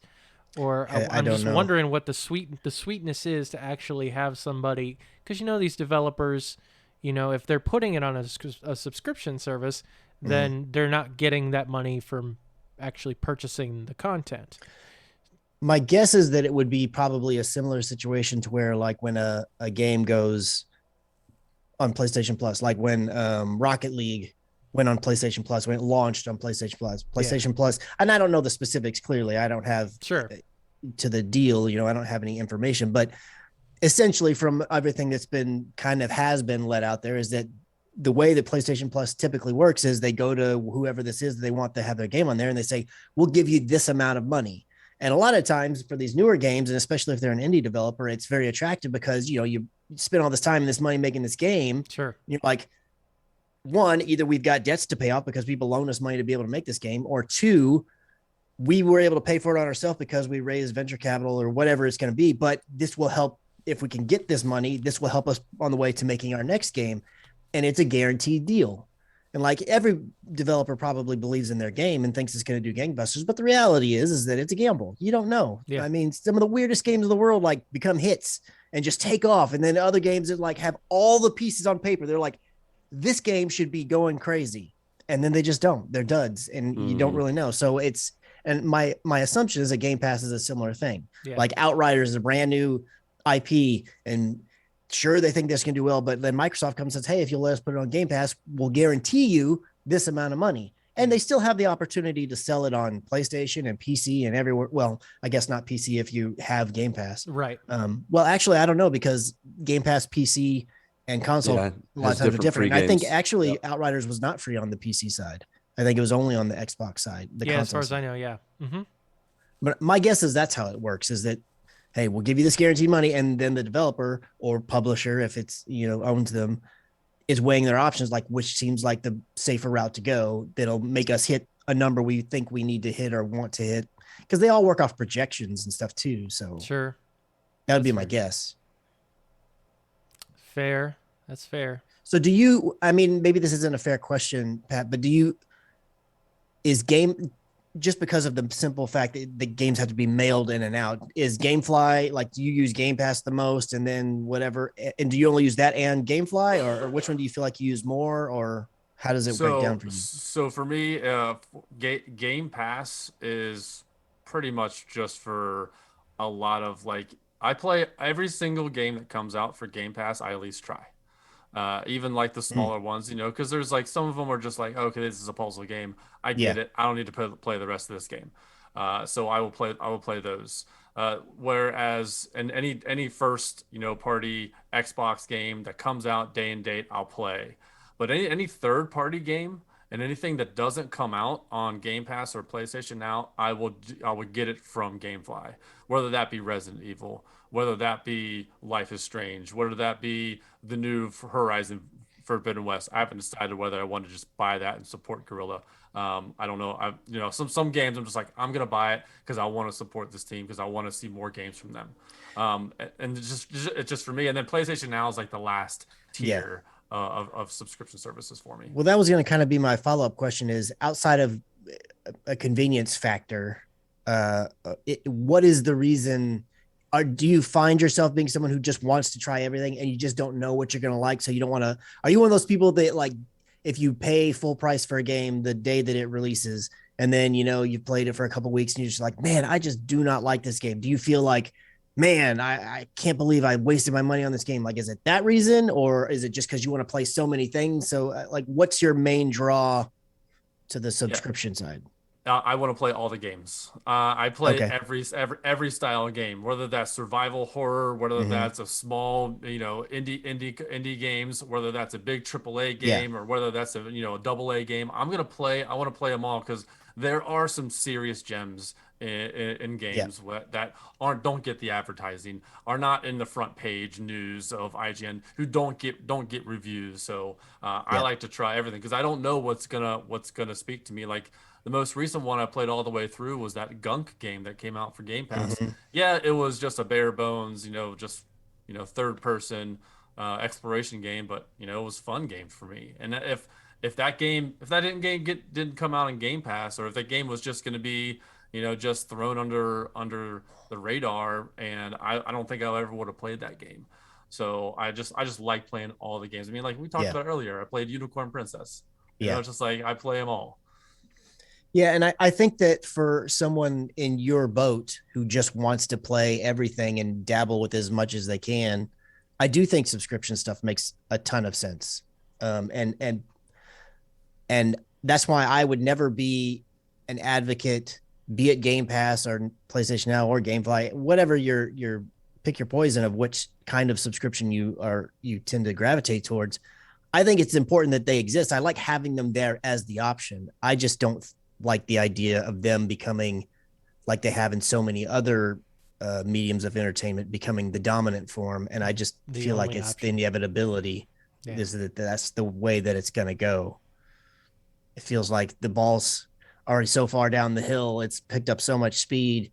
And even though it seems so early, it's like, well, yeah, but how you can stop that ball? Yeah.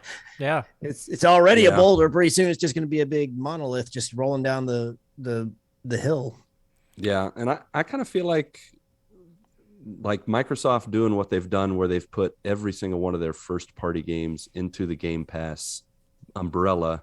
They've lowered their ceiling to the point where they can't really have a big hit that's measurable, that will reinvest back in itself. It's all going to go through the funnel of Game Pass. So I can see where, while I like Game Pass a lot and I'm a newcomer to using it, thanks to Pat and Santa Claus and all that jazz, but I can see where there's some, I don't want to say scary stuff, but it's just kind of like, how can they really reward the really good IP and help them, make a saga of games? How can they really measure that? I mean, I know they can have people play it, but there's going to be so many false positives and so many people that are they're only playing it because, well, it's already included. So I'm just going to play it. If I play it, there's not really going to be, I feel like it's going to be harder to hit that big ceiling of a blockbuster hit without being able to measure by who's really invested their money in this game.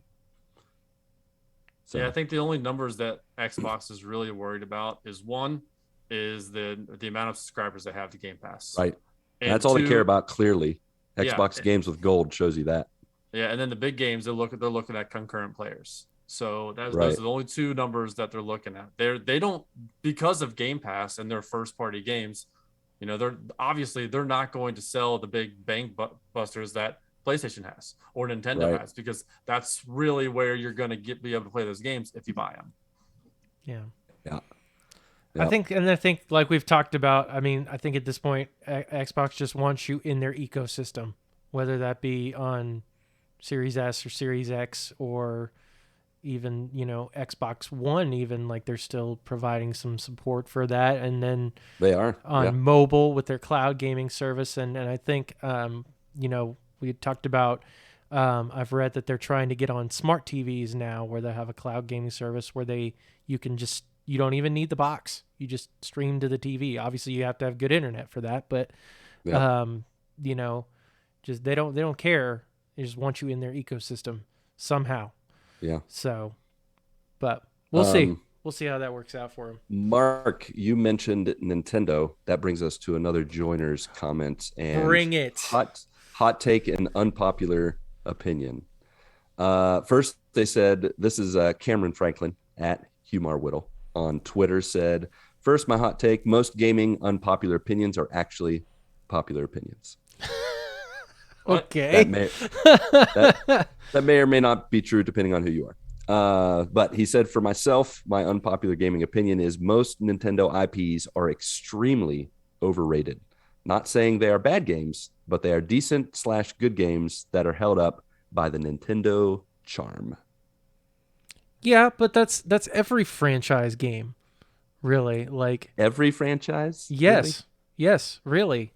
If you think about it, like if every franchise, like it builds up upon its prestige, upon how well the games previous to it. Now, yes, in some ways, yes, Nintendo does rely on nostalgia.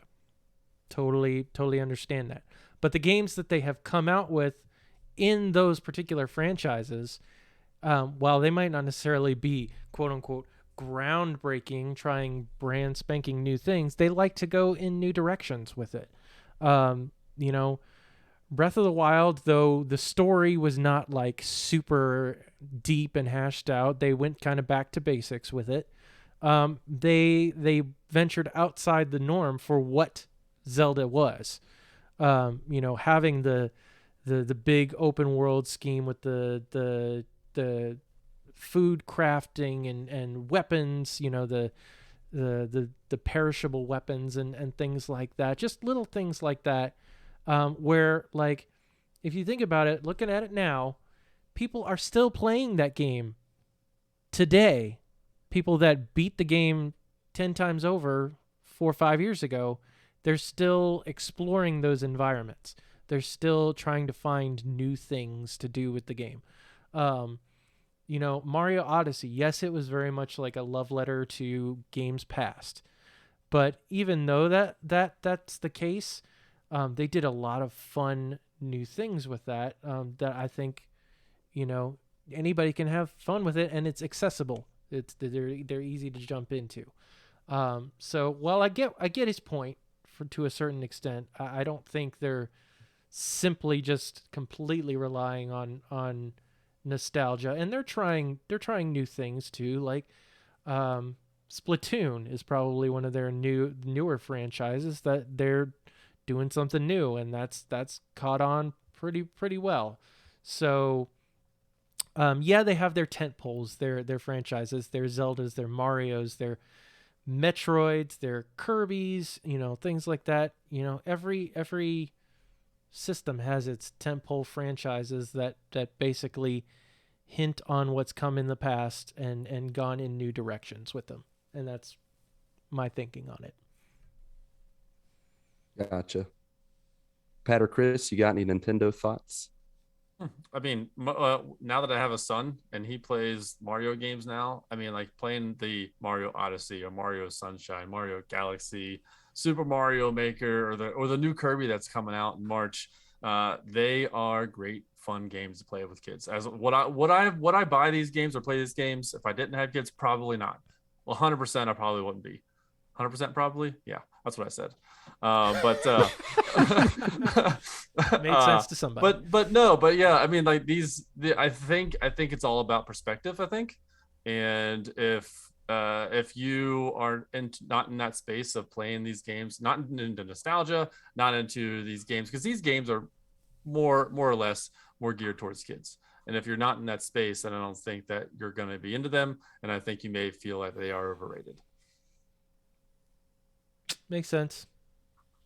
Nintendo games are the people who, it's kind of like the people who have issue, and I'll actually, in some respect, even put myself in this camp.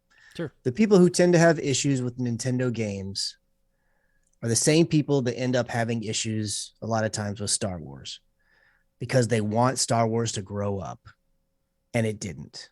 Like the mainline movies, they like when the prequels came out, they're like, I want a more grittier, Star Wars, and it's still just very kiddie. Like it's a kids movie. That's what George Lucas's vision for Star Wars was. That's what Nintendo is.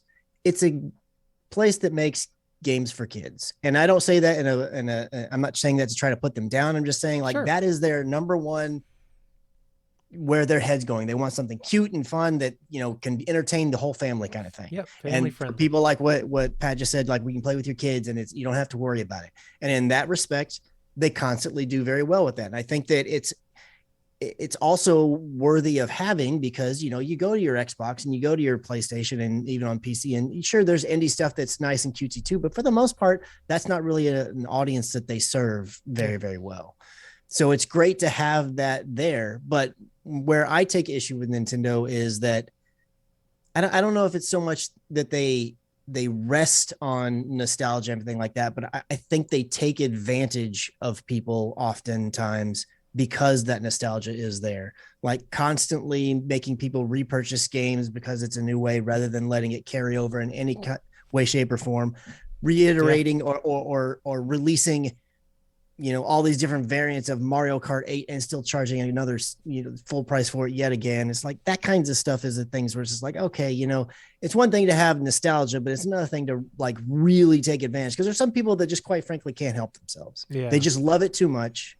And this is in every medium and in every brand. There's going to be those people that just can't help themselves. They just love this thing or this property or this brand or this icon too much. Sure. They're just going to keep buying the things. But I think there's way more of those people in the Nintendo branch, and I think Nintendo knows it, and I think they continue to take advantage of those people. And is that unfair? I mean, those people should be able to have some ability to like stay themselves and have some self-control. Yes.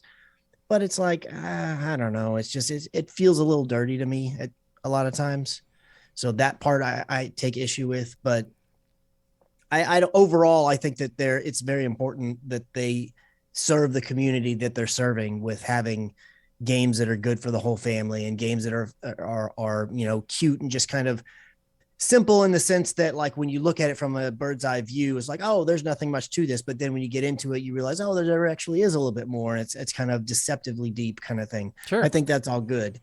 They just don't particularly appeal to me very much. I mean, a handful of games, which is why I do have a light switch, but there's just not a ton on there that I get. And oddly enough, because I did say most of the time I tend to go forward, some of the games that I have the best time with are the older games. Like I had the most recent Mario Golf, but when I had the online subscription service, which so you could play it online, I don't have it anymore. They gave me access to NES games and whatnot. Yeah. I can't tell you how much I played the NES Mario Golf. Like I played it probably more than any other game on my Switch. I'd have to look at a little timer stamp and see if it's on there. But I just had so much fun with that. It's because it's, this is what I played when I was a kid. And so it was a nostalgia factor for me. Yeah. Kind of thing. That's fair. Yeah. I totally resonate on, like, I totally get both sides of the coin when it comes to Nintendo. Like when Patrick brings up playing the games with your kids and Lily, really like just experiencing the joy all over again with them. It's kind of like Nintendo's like the Christmas of gaming companies, where it's like it can get kind of old hat and it's like the same thing over and over again. And when you get to this, below the surface of the whole Christmas, Santa Claus and reindeer and all that jazz, it's pretty surface level stuff. There's not a whole lot of deepness to it, depth. It's just like, oh, okay, yeah, he's giving guy and breaks into your house and gives you stuff. That's nice. But it's your kids experiencing Christmas, like going to the US and experiencing snow through your kids' eyes. I cannot stand snow as an adult. Like you got to shovel it, you got to salt it, you got to drive through it, all this, jazz that I have to face as an adult that I don't like. But when I look at it through my kids' eyes, it's like, that is cool. That is so cool. And that's, there's games that I know a lot of people don't like and hate on, like Minecraft and others, because it's like super ugly and that's the same game, like just building blocks and all that. But when my kids get jazzed about some kind of discovery that they make or adventure they go on, like Minecraft and Nintendo really allows that.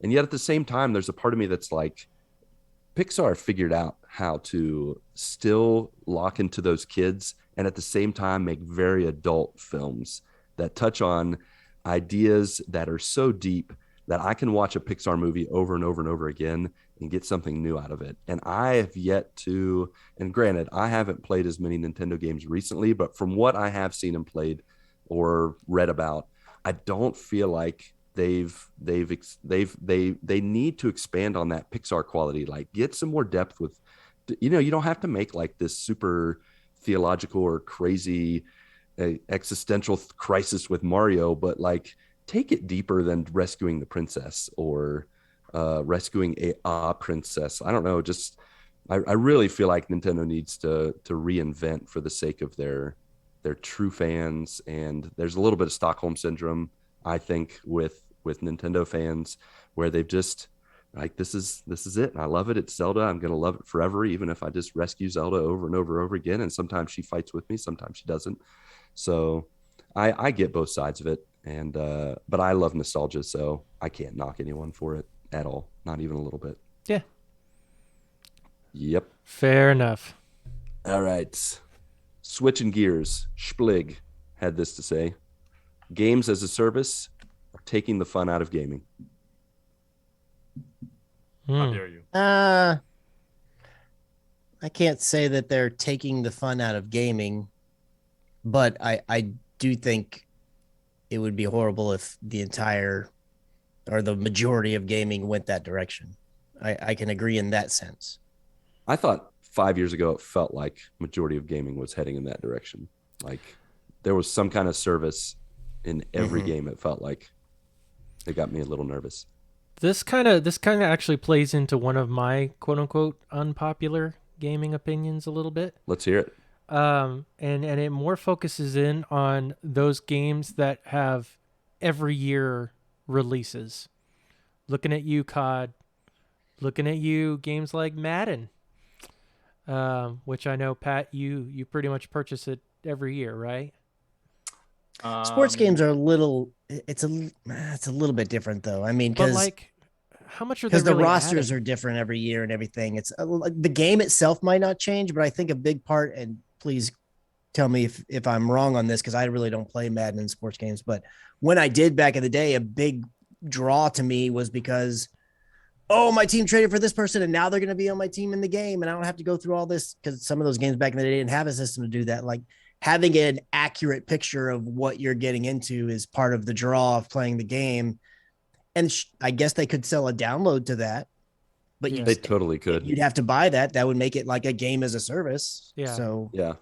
Yeah, that's Yeah, why. Well, that's something different because that's not, I don't think Madden is really games as a service. They make you pay the 60, $70 every year. Right. no, but I'm To saying get if the it was next just one. Madden and they didn't iterate on it for like 3 years in a row, but every year you had to download a new players pack or something. I think that would be all right. That's Essentially, what though, I think, make it in a my game as in a my service. opinion. Now, Pat, you may be different on that because there may be little things here and there that they come out with every year. But on the average, like it seems like they're up to. And I'm just picking on Madden. There's other games seriously that do this as well. Like I feel like there doesn't need to be an every year full release of a game. I feel like those things can be DLC. Like either you build up your take a year off, like people are kind of sort of maybe thinking Xbox may do with COD. We'll see whether that happens. I don't know. But like take a year off, give it some time to breathe and things like that instead of doing the once a year everything. Now I know with COD it's different studios that are putting out a different game each year. But I just think like there would be more time to do different things with those franchises. And Matt and Pat, I'll let you talk about Madden, but I just think those things could be, a little bit more like DLC instead of like full on releases and things like that. So Pat, you have the floor.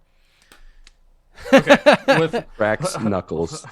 with Madden, I totally agree. The yearly releases with Madden, they're so incremental, and the changes that they make every year in Madden specifically are so small that dude, that really all we need is a roster update. Get a roster update and maybe additional commentary downloads and do new voiceovers, because you're going to have new rookies that are going to be coming in from college or wherever they're coming from. That's really all you need, because really when you're thinking about it, Madden and COD are the best-selling games of the year every single year, and they get the yearly treatment. Even though COD has 3 different studios, but they get that yearly treatment, and they're the best-selling games. That's why they continue to do it, unless we speak with our wallets, and like I did this year with Madden. I didn't buy the new Madden. It's the first time that I didn't buy a new Madden in so long. Didn't you see the toe physics? Like they came out with the craziest toe physics this year. Did you not see that? I mean, I played it like with EA Play. I played the 10-hour free trial that you get with it, and I was like, okay, this is 60 frames per second. That's really all I see in this. And for the community of people who buy Madden every single year, they play online. More people play online and franchise. So single player and franchise. That's all they're doing. And the reason why they play franchise is so they can have the new roster and play again. So I don't think that Madden really needs to be if they want to be like, hey, we're gonna sell you this for $40 every year, new roster, new voiceover, and new team logos or whatever it is, I would buy it. Really.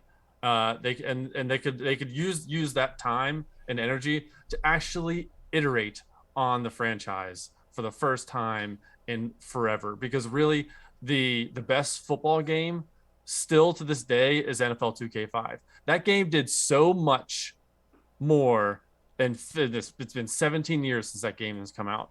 That game had better halftime shows, better pregame shows, better postgame shows, better on the field commentary. I mean, it was just like they had sideline reporters. They really just blew the entire football franchise football team games for consoles, and it's still to this day one of the best games. And Madden still hasn't been able to replicate that.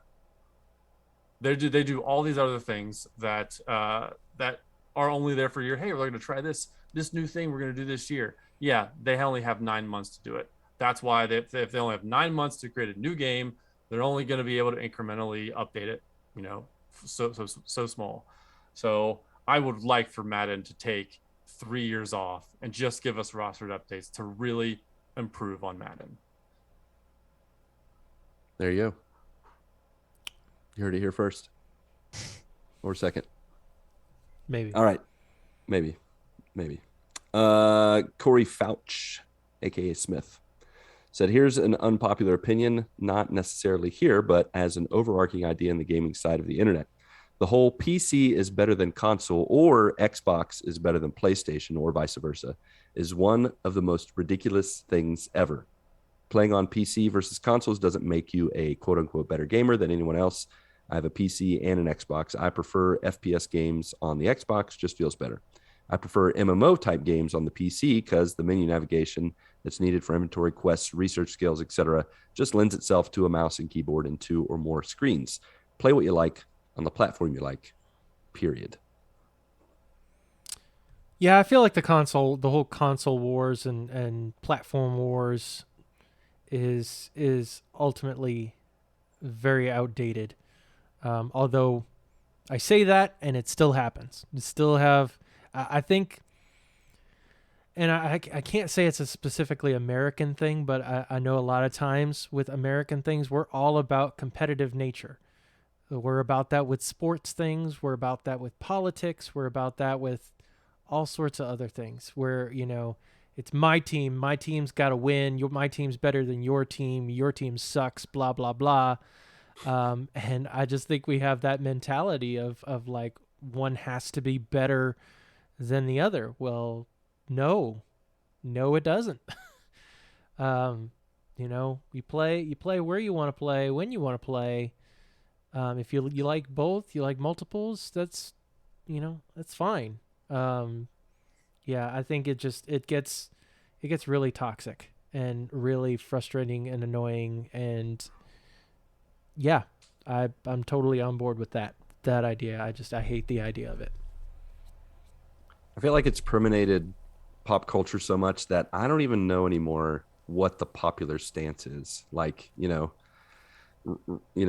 Corey kind of throws that out there, and I'm like, is the majority really saying, mine's the best, or Xbox is the best, or PlayStation's the best? I will say that even now, I think there's a greater distinction between the three now more than ever. I feel like there was a while there, like 5, 6, 7 years ago, where it's like, well, there's a few exclusives, but between like at least Xbox and PlayStation, it's pretty much the same thing. Like, it's not that different. But now with Game Pass, with Sony really digging in on the exclusives, and not, at least I know there's rumors of them doing the whole Game Pass thing, the Spartacus or whatever. And then Nintendo just being like, hey, that game on Wii from 15 years ago, it's $5 cheaper. How about we put it on sale for $6 cheaper? Like, everybody's really doing their own thing. And so there is more of a reason than ever to distinguish. But when it gets like name calling and, a war as such, that definitely is taking it too far. But I'm not against, having your team and kind of duking it out just for fun, kicks and giggles. Yeah, well, go look at any sort of Twitter thread on a gaming post. Social media is just that's the toxic land of social media. Yeah. Like, you talk to any of those people in person, they will not talk that way. They don't kiss their mothers with that mouth. Like, they would not approach a real conversation that way. It's just the fact that they can throw a thought out there and they can walk away and be jerks and trolls and whatever. So, but I get what you're saying. It's alive and well. Like, it's everywhere. Yeah. So we should let our guest have the floor with his own controversial, unpopular gaming opinion. What you got? I don't have much, and quite frankly, it's already somewhat been alluded to, but this is something I've said before, and I will say it again. Puzzles don't belong in action games. Just period. They just don't. And I understand, like, for instance, we mentioned this a little bit earlier, so I'll talk about it. 2018's God of War. Tons of puzzles in that game. And I know that it's like you've got all this battling and you're doing all these fighting and all these hordes and everything, and you have the two characters you're controlling together, and oh my gosh, and I just had this intense battle. You need something to bring you down. I get it. You can't just have nonstop action the entire time. But to fill that space with an obtuse, pull your hair out because it makes no sense puzzle is just a waste of time in a game where the point of it is to go and be an action star, an action hero, or whatever like that. I just think that they have absolutely no place in there. I don't mind if they're small, little minor puzzles, but like if you really are concerned with like, oh, I need to change the pacing and I need to like give the player a breather because they just had this big, huge battle.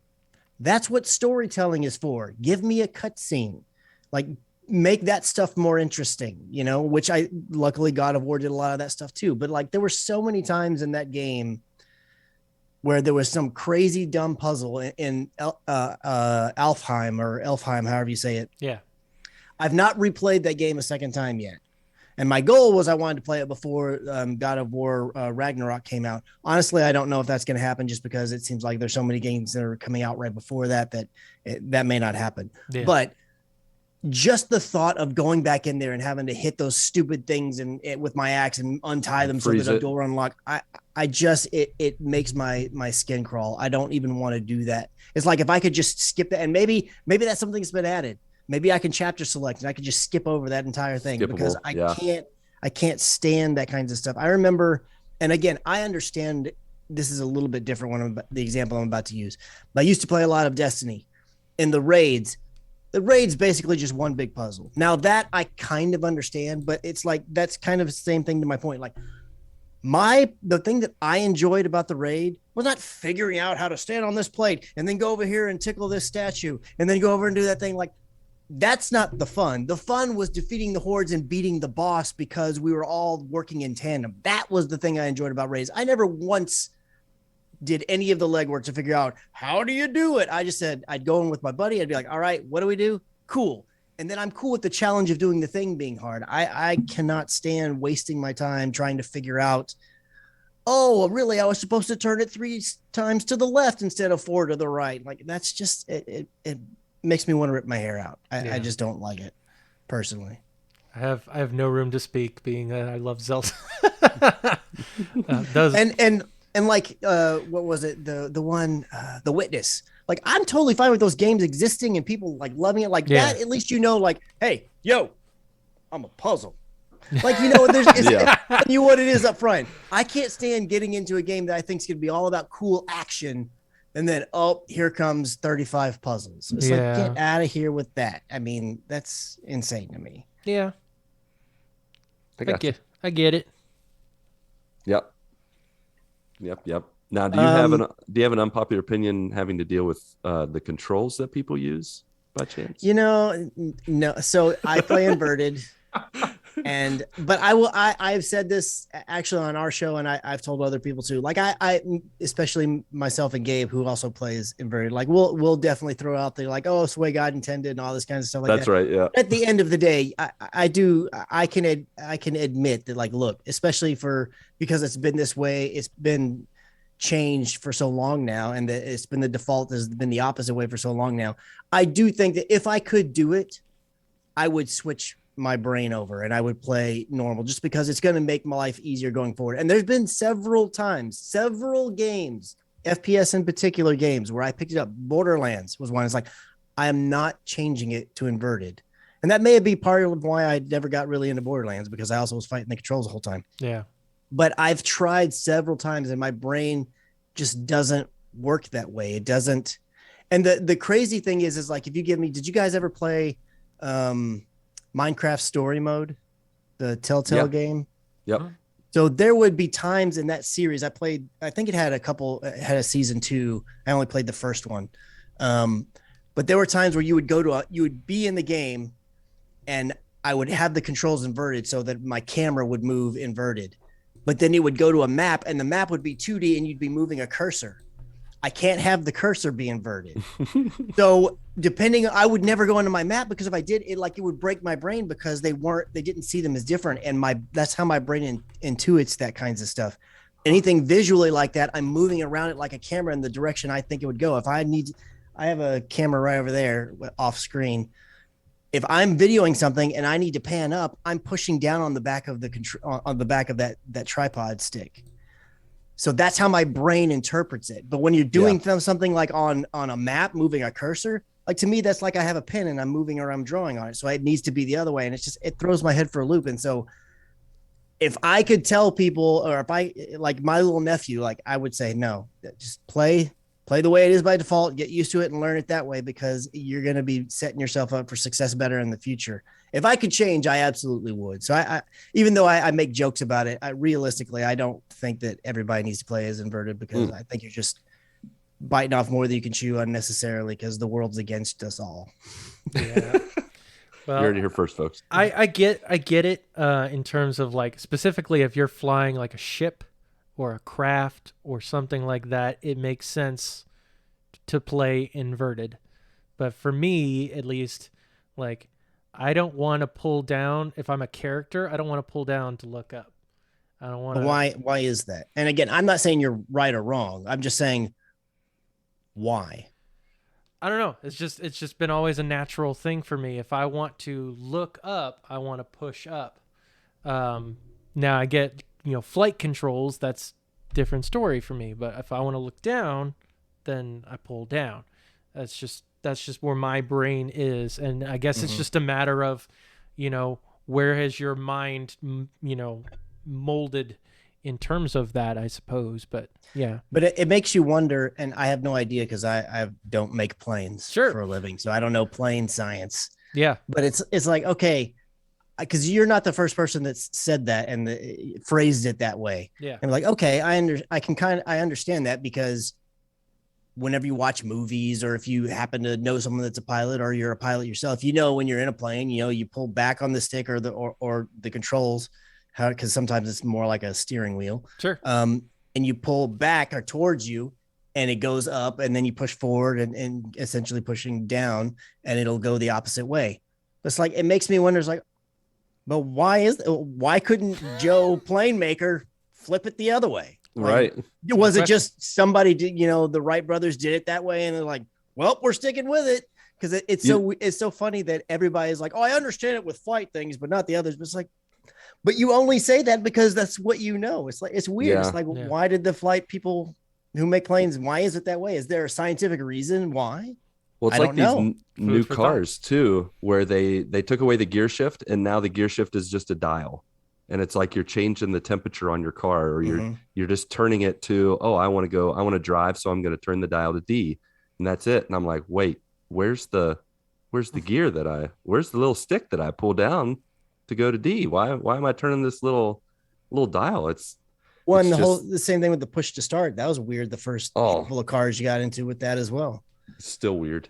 Now some cars you get in, they don't even start. They're just automatically on. You just hit the button, double tap on the stock, and you're going in reverse or drive or whatever. Crazy. It's a weird world we live in. That's crazy world for sure. For sure. Just going to throw out some quick final joiner unpopular opinions. And then if you guys have any waiting in the wing, you want to throw out a few jabs before we wrap things up, get your notes and thoughts prepared. Ryan, unpopular opinion Straubby, he said, if you want a true unpopular opinion, Diddy Kong Racing was the best karting game on N64. I will fight you on that. That is not correct, sir. I never played it. That is never not played correct. I will fight you. The voice acting in that game is absolutely terrible. The gameplay's okay, but to me, like, the karting's where it's at, and plus they had an actual, like, I don't remember if they had an actual, besides racing, any multiplayer type stuff, but I know Mario Kart 64, they definitely had, like, arena attack type games where, you had to fire objects at each other, and you had multiple balloons. You had 3 chances to to shoot at different enemies or different other people that are playing against your friends, things like that. And yeah, sorry, no, sticking my heels in the ground on that one. No, sir. But Right, I'll leave it at fair that. enough. I didn't play Diddy Kong, so I can't speak to it. I got to Mario Kart 64 actually really late. I played Super Nintendo Super Mario Kart, which was my favorite for a long time, and then I played the Wii one, and I looped back to the 64 one. So I played it all over the place, but never did Diddy Kong. I'll just have to take your word for it, Ryan. It's like and Mark. your opinion, man. Yeah, man. Haley but Vampiric said, unpopular opinions for games, huh? Escort missions are fine as long as one of these two options are in place. The AI can defend itself or has a run speed equal to yours. Amen. Agreed with that one. I don't know if But this the is unpopular problem is opinion. that how many games have that? Not enough. No, not at all. Thus, they are horrible. Yeah. They are downright horrible for sure. The last one, Corey Fouch, he said the GTA series is overrated. Ooh. I mean, that would go against popular opinion. It depends on what exactly he meant by overrated. I will say, I think the stories are stupid. I've not played a single one that I was like, this was amazing. Like, I had some fun with it. Don't get me wrong. But I mean, that the story content, quite frankly, is why I stopped playing them. I was like, this is just bad. But the gameplay and the worlds that they build and the support that they throw behind it. Well, I mean, you could argue GTA Online has had its ups and downs, but I think all that stuff's great. I think they do like world class at a lot of those things. But the story, if you're a person that's like, oh, I want a really cool story, like the stories are stupid. And I mean, I'm not saying there's not other stupid stories in video games that are, praised, but I mean, it's just, I don't find them fun. I don't enjoy doing them. Yeah. Okay. All right. But I think they're well-made games. I do think that. Yeah, they are. But I would agree too. They are. I mean, for all the billions of dollars they make for what they do and what it encompasses, by its very nature of just the billions of dollars, it is overrated. For sure. There are way better games. I don't know about way better, but there are better games that have not gotten enough love over the years. Yeah. But I have no you can't dog really do anything with it. I have no dog in this fight because the last one I played was 3. And the more, in terms of content, the more inappropriate they got, the more I was done with it. Mm-hmm. So. Yeah. All right. Last controversy, unpopular opinions, big and small from you guys. Go. What do you got? I have 4, and I'll just rattle these off. Let's hear it. So and we will agree or disagree. Quick time events are the stupidest gameplay mechanic in games. The way it used to be so cool. I'm looking at you, Uncharted. Right now in Batman Arkham Origins, when you have a boss fight and you have to do quick time events, one of the best things about the games nowadays is how beautiful they look. And when you take that away from me, I hate you. I hate you with a passion because I am more focused on what button I need to press than what's actually happening on the screen. And so I played through all of the Uncharted games, so many quick time events. And now with accessibility coming with that's the big thing nowadays. And you can turn off quick time events. Like when I played Marvel's Guardians of the Galaxy, and you have the ability to turn off QTE, I turned it off immediately before I played any of the game. I was like, I'm not doing any of these. Like there's like you fall off a cliff and you hold on. You have to keep pressing X to come back up. I'm like, no, I don't want to do that. Just push me back up on the top of the cliff, so I don't have to worry about it. So that's the worst. Sorry, I meant to say I was gonna go quick, but so you know how quick fire. Yeah, well, let me interject. Quick fire With your quick fire. Let me interject real quick. Yeah. Golden Abyss. I didn't bring this up, but I beat it this past week, and the touch controls on that game and the quick time moments, the worst. That's QTE on steroids. Never give that to me QTE again. with little arrows. You got to swipe up, swipe counterclockwise swipe And in it a doesn't even Z register shape. most of the time. It does no, it was awful. Yeah. But yeah. Games without spoken dialogue are the worst. So if you have like if there's words on the screen and all you hear is meow, meow, meow, meow, meow, meow, Yeah. some sort of like gibberish, I'm like, I'm not playing you. Like, I don't Looking play. at you, Nintendo. I'm like, I can't do it. I can't play those games. Like, if it's silent, okay, great. But if you give me that weird gibberish, I'm not gonna play your game. Never. I'm never doing it. So you're never touching a Pokemon game. Okay. Never in my life. I haven't before, and I probably won't. Yeah. Next one is consoles should never be white. And then the last You're wrong. one. You're so wrong. You couldn't be more wrong. He's like, no. Love it. Yeah. And then the last one is frame rate doesn't matter. Whether it's 30 or 60, doesn't matter. You're I'll fight you on that one for sure. Like the white thing was like a shot across the bow, but the frame rate thing, no. Frames make an absolute difference. And honestly, if you haven't quite figured that out, like in this generation yet, like you may be too far gone than can be helped. But I'm telling you, it makes a huge difference in the way that the game feels, the way that the game presents itself, especially assuming you have a monitor that can play at 60 hertz, which virtually every television and monitor these days can. So that's probably not an issue that you're stuck with a one that can only do 30 hertz. But are you telling me you can't notice a difference? Oh, I can notice the difference. So the reason why I actually prefer 30 FPS for most games. If I'm playing like Forza, I'm going to be putting it on 60 FPS. If I'm playing Madden, or like, if I want to play like an online, I'm really waiting for Apex to have a PS5 upgrade so I can put it on 60 FPS. Those kind of games I want. But story-driven games, whether it's like Uncharted, I want it to be 30 FPS because the way it looks to my eyes is once you get higher than that, it starts to look fake to me. And it starts but to look... it's a video game. Well, I know. Well, in video games, to me, like I can get immersed in a video game. Like I can get drawn into the story, but anytime there's a part of a game that brings me out of the story, it really just I don't feel like I'm engrossed in it as much. And when I have 60 FPS for with someone moving around, it feels like it has the smooth motion like TVs, like soap operas have, where it's like, this doesn't look right to me. So there's only certain games that I'll have 60 versus 30.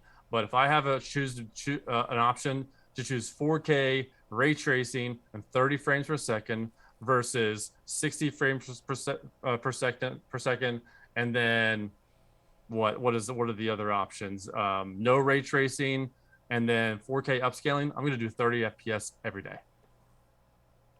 Oh man, I will sacrifice. I will sacrifice every single bit of that for frame rate. Save the frames. Now I don't want to. It's not. I won't. I don't think it's necessarily insane. Like to me, while I'm sitting here arguing for frame rate, as someone who doesn't have a ton of experience, I'll admittedly so with higher than 60.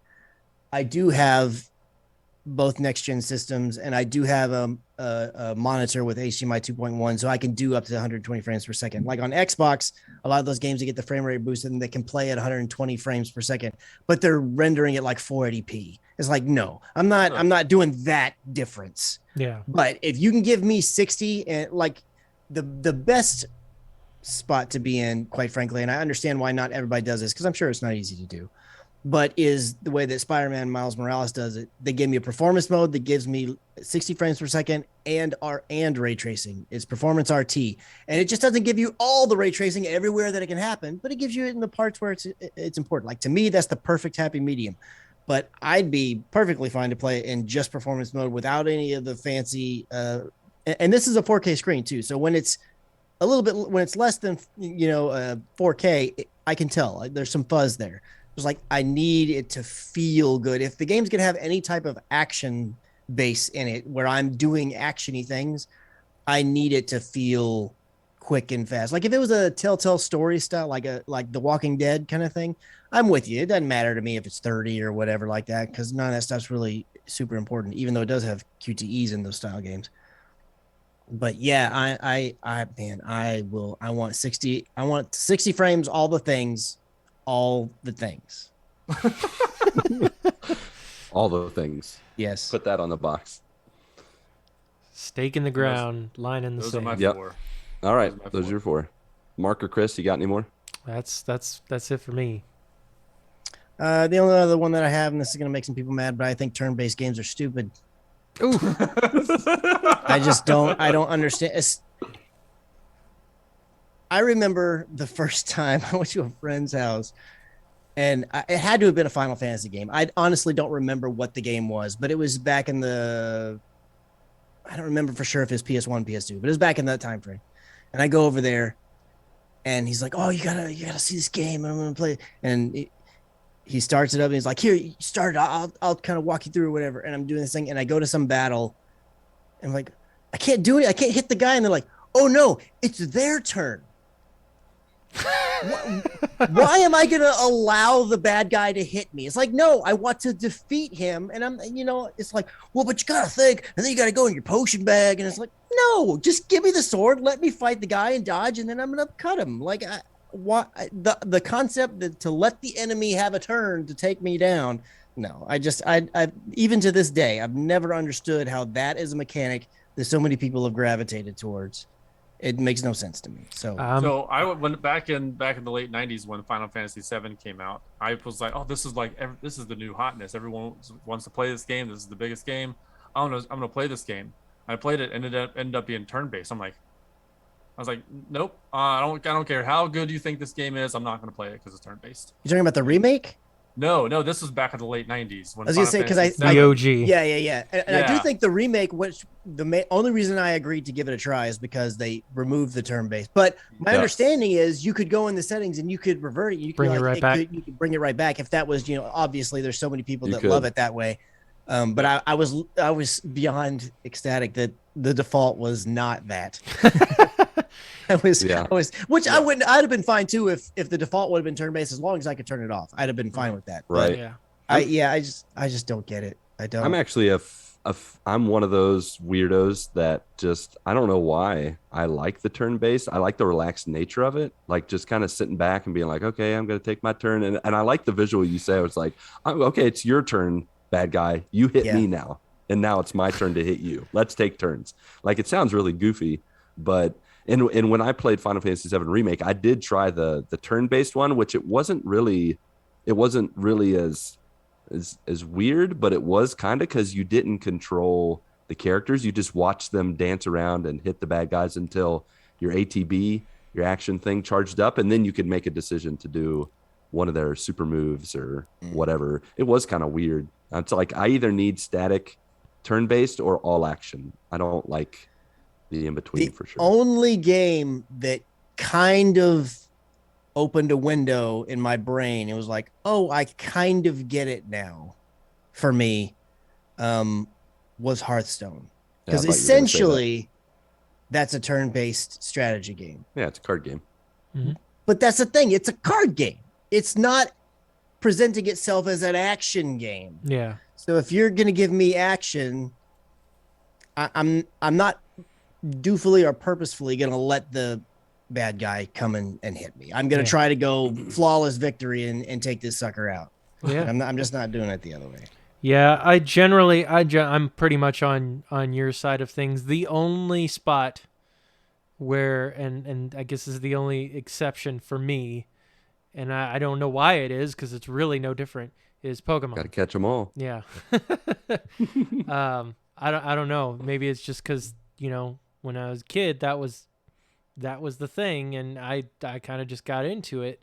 But yeah, that's been the only turn-based type game that I have gotten into. Everything else, I don't care. I don't care for it. I'd rather be immediate action kind of person. Yeah. I mean, I think that's even funny on the TV show, like when they like throw out their Pokemon, and the Pokemon can't do anything until you tell them to do a move. Yeah. If I had Pokemon, I'd be like, hey, do all your best moves and win at all costs. And I don't have to say anything else. I just get some popcorn and just watch my Pokemon beat up the others. But that's not how they do it. Yeah. So, All right. Didn't say it made sense. Mark, do you have any more you want to throw out there? Nope. Did you say no? I'm fresh out. And Chris, you said that was your last one, right? Yes. I just want to make sure all hearts are clear. I don't care if we're going overtime. This is important unpopularness talk. So I have two. One is just like, I know it's purely my opinion, and I honestly don't judge those who think otherwise, but it's just the way my brain works and why I do some of the crazy things I do. But I think playing video games only for fun is the wrong way to play video games. What? And what's the alternative? Yeah. The alternative is to allow yourself to suffer sometimes, to allow yourself to not have fun, because sometimes you'll find that when you persevere, you can learn a life lesson, or you can learn to persevere more, and it washes over into real life. Spoken like a true pastor. No, because there's enough of Just saying.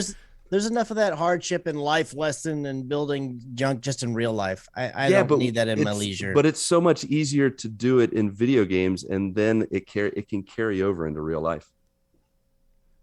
I'll just be more upset in real life. I mean, I see what you're getting at, and you know, but I'm not going there. Yeah. If I'm not enjoying a game, I'm bouncing. I'm just out. Chris I just is don't like, care. bye. Have fun over This there. is I don't have, you know, fortunate or unfortunate, you know, everybody has their own opinions. But for me, you know, we don't have children. That was our choice. So I don't have, like, I have to go to soccer games and all this stuff where my life is crazy busy. I'm fortunate in the sense that I have probably more free time than a lot of other adults that are my same age. But that doesn't mean that I don't have a lot of responsibility and other things that I'm still handling. So my free time is still precious. So when I have it, I'm not going to sit there and purposefully be like, man, I heard this is a bear to get through. Let's pop it. And like, no, I'm not doing that. Yeah.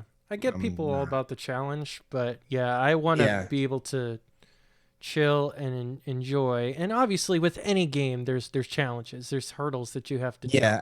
I definitely don't want to paint the picture that I'm like anti-challenge. It's like, no, I don't want every game to be a pushover. Yes, challenge me. But if you're going into it to be like, I want to be punished because I'm going to learn something. Like, no, I'm not. I'm not doing that. Not every game needs to be a FromSoft game. Life throws enough of those punishing lessons at you just on its own. Yeah.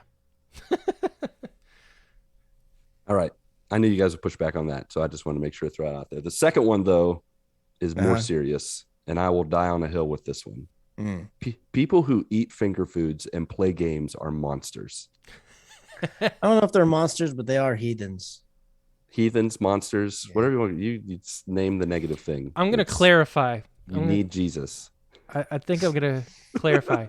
Finger foods that have any sort of dust or any way that they all do. But what doesn't? What doesn't have some kind of residue? The only some thing kind of grapes and like baby carrots are the only things I can think of finger food wise. I love popping some grapes while I'm playing. Yeah, some type Legends. of cold vegetable is about the only finger food you could eat that doesn't have something that's going to get on what you're touching. And then even then there's a smell. Everything has a smell to it. So and then you have the audacity to hand that controller to your friend or somebody else. Like, here, you handle this. No. It's monstrous. Gross. Monstrous. Gross. Yep. All right. Well, there you go, folks. That's all we have for the unpopular gaming opinions. Some of them more so than others. As is tradition, some very quick housekeeping to wrap things up, where we offer you towels, fluff pillows, topped with Andy's candies, and tip you off to the GMG news you need to know. The GMG stream team still offers content and conversation Sunday to Saturday. Check out Chris The Rock daily, early in the AM, 4 to 6 a.m. to be exact. Check out Marc on Saturday mornings, and then maybe the occasional night streams when he's getting after hours. And then for myself, I am going to be getting back in the swing of things of streaming, but I have no definite dates to tell you. Just keep an eye out. I'll just pop up out of nowhere, playing something on Xbox, PS5, whatever. But you can check us out, twitch.tv, and the links are in the show notes, of course. If you're not into streaming, you can, of course, find us on Twitter, Discord, all those good things. We would appreciate you rating and reviewing us on Apple Podcasts and Podchaser. Chris, do you want to plug anything yourself? I know you're not an avid streamer and that kind of stuff, but anything you want to throw out there to get joiners connected with you or whatever, throw it out. I am on Twitter at breadfan35. Mostly talk about gaming, some like tech and nerd stuff. But I'd say 90% of that Twitter account's stuff has something to do with gaming, whether it's debating with somebody about a topic or just retweeting news that I find that I think is really cool. And then, as mentioned before, I'm part of a podcast, Married to the Games. You can check us out. We're on pretty much every streaming platform that you can think of. Spotify, Apple, Google Play, if Google Play is even still a thing or whatever they call it these days. All those places you can find us there. I don't really stream very much. It's one of those things I'm always like, oh, I should do this more. And then when I do it, I have a huge headache when I get done doing it. And I'm like, man, that was, even though it was fun, it was also a huge pain. So I just don't do it enough.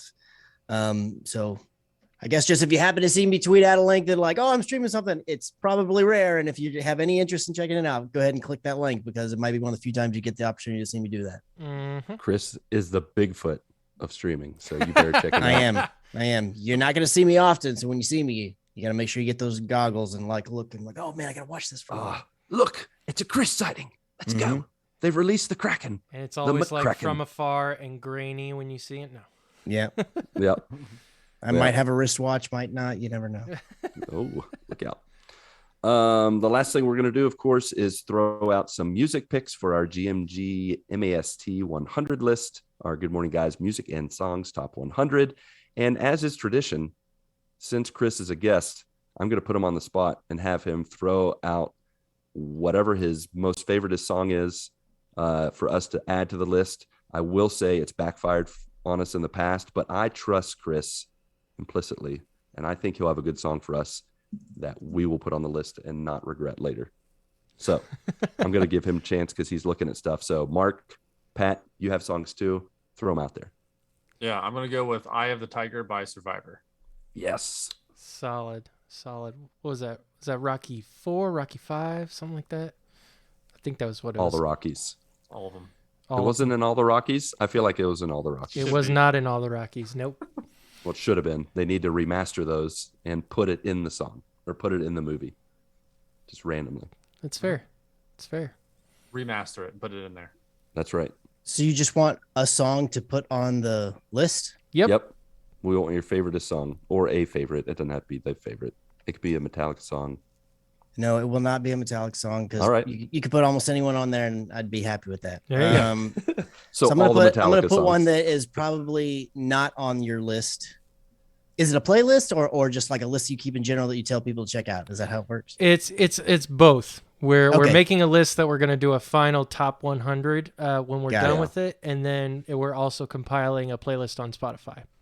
So I would be shocked if this band is on your list. So that's why I'm choosing them. Their name is Bran Van 3000, and the song title is Everywhere. Bran Van 3000. Right. Yeah. It is 3 separate words. Bran Van 3000. All and right. There's a lot of stuff, especially in the first 2 albums, that are really good that you could throw in there. Like if anybody looks them up and starts going down a rabbit hole, you'll probably find other songs that you would want on this list. But that one is the one that I'm going to shout out. All right. Okay. I like it. Totally going with a one I don't think any of us have heard of. Sweet. Mm-hmm. Gotcha. Mm-hmm. I had one pick, and now I'm going to change my pick. And it's probably the complete opposite of the style of what Chris wanted, or what he picked, I should say. So this is a band called Fleet Foxes. It's a song called Mykonos. Mykonos is a place in Greece. And it's just this really chill, acoustic-y type, alternative vibe type song. So. All right. Cool. I chose a song by the Proclaimers. I Would Walk 500 miles. However that goes. When I waked up. Yep. Yes, I know I'm gonna be. I'm gonna be the man. So yeah. All right. Pat, Marc, Spirit of Ronnie J, and of course, Chris McCrackin, along with you, our beloved friends, family, and joiners. Go and get your good morning this week, and may God bless and guide your lives as you live, as you work, and as you game.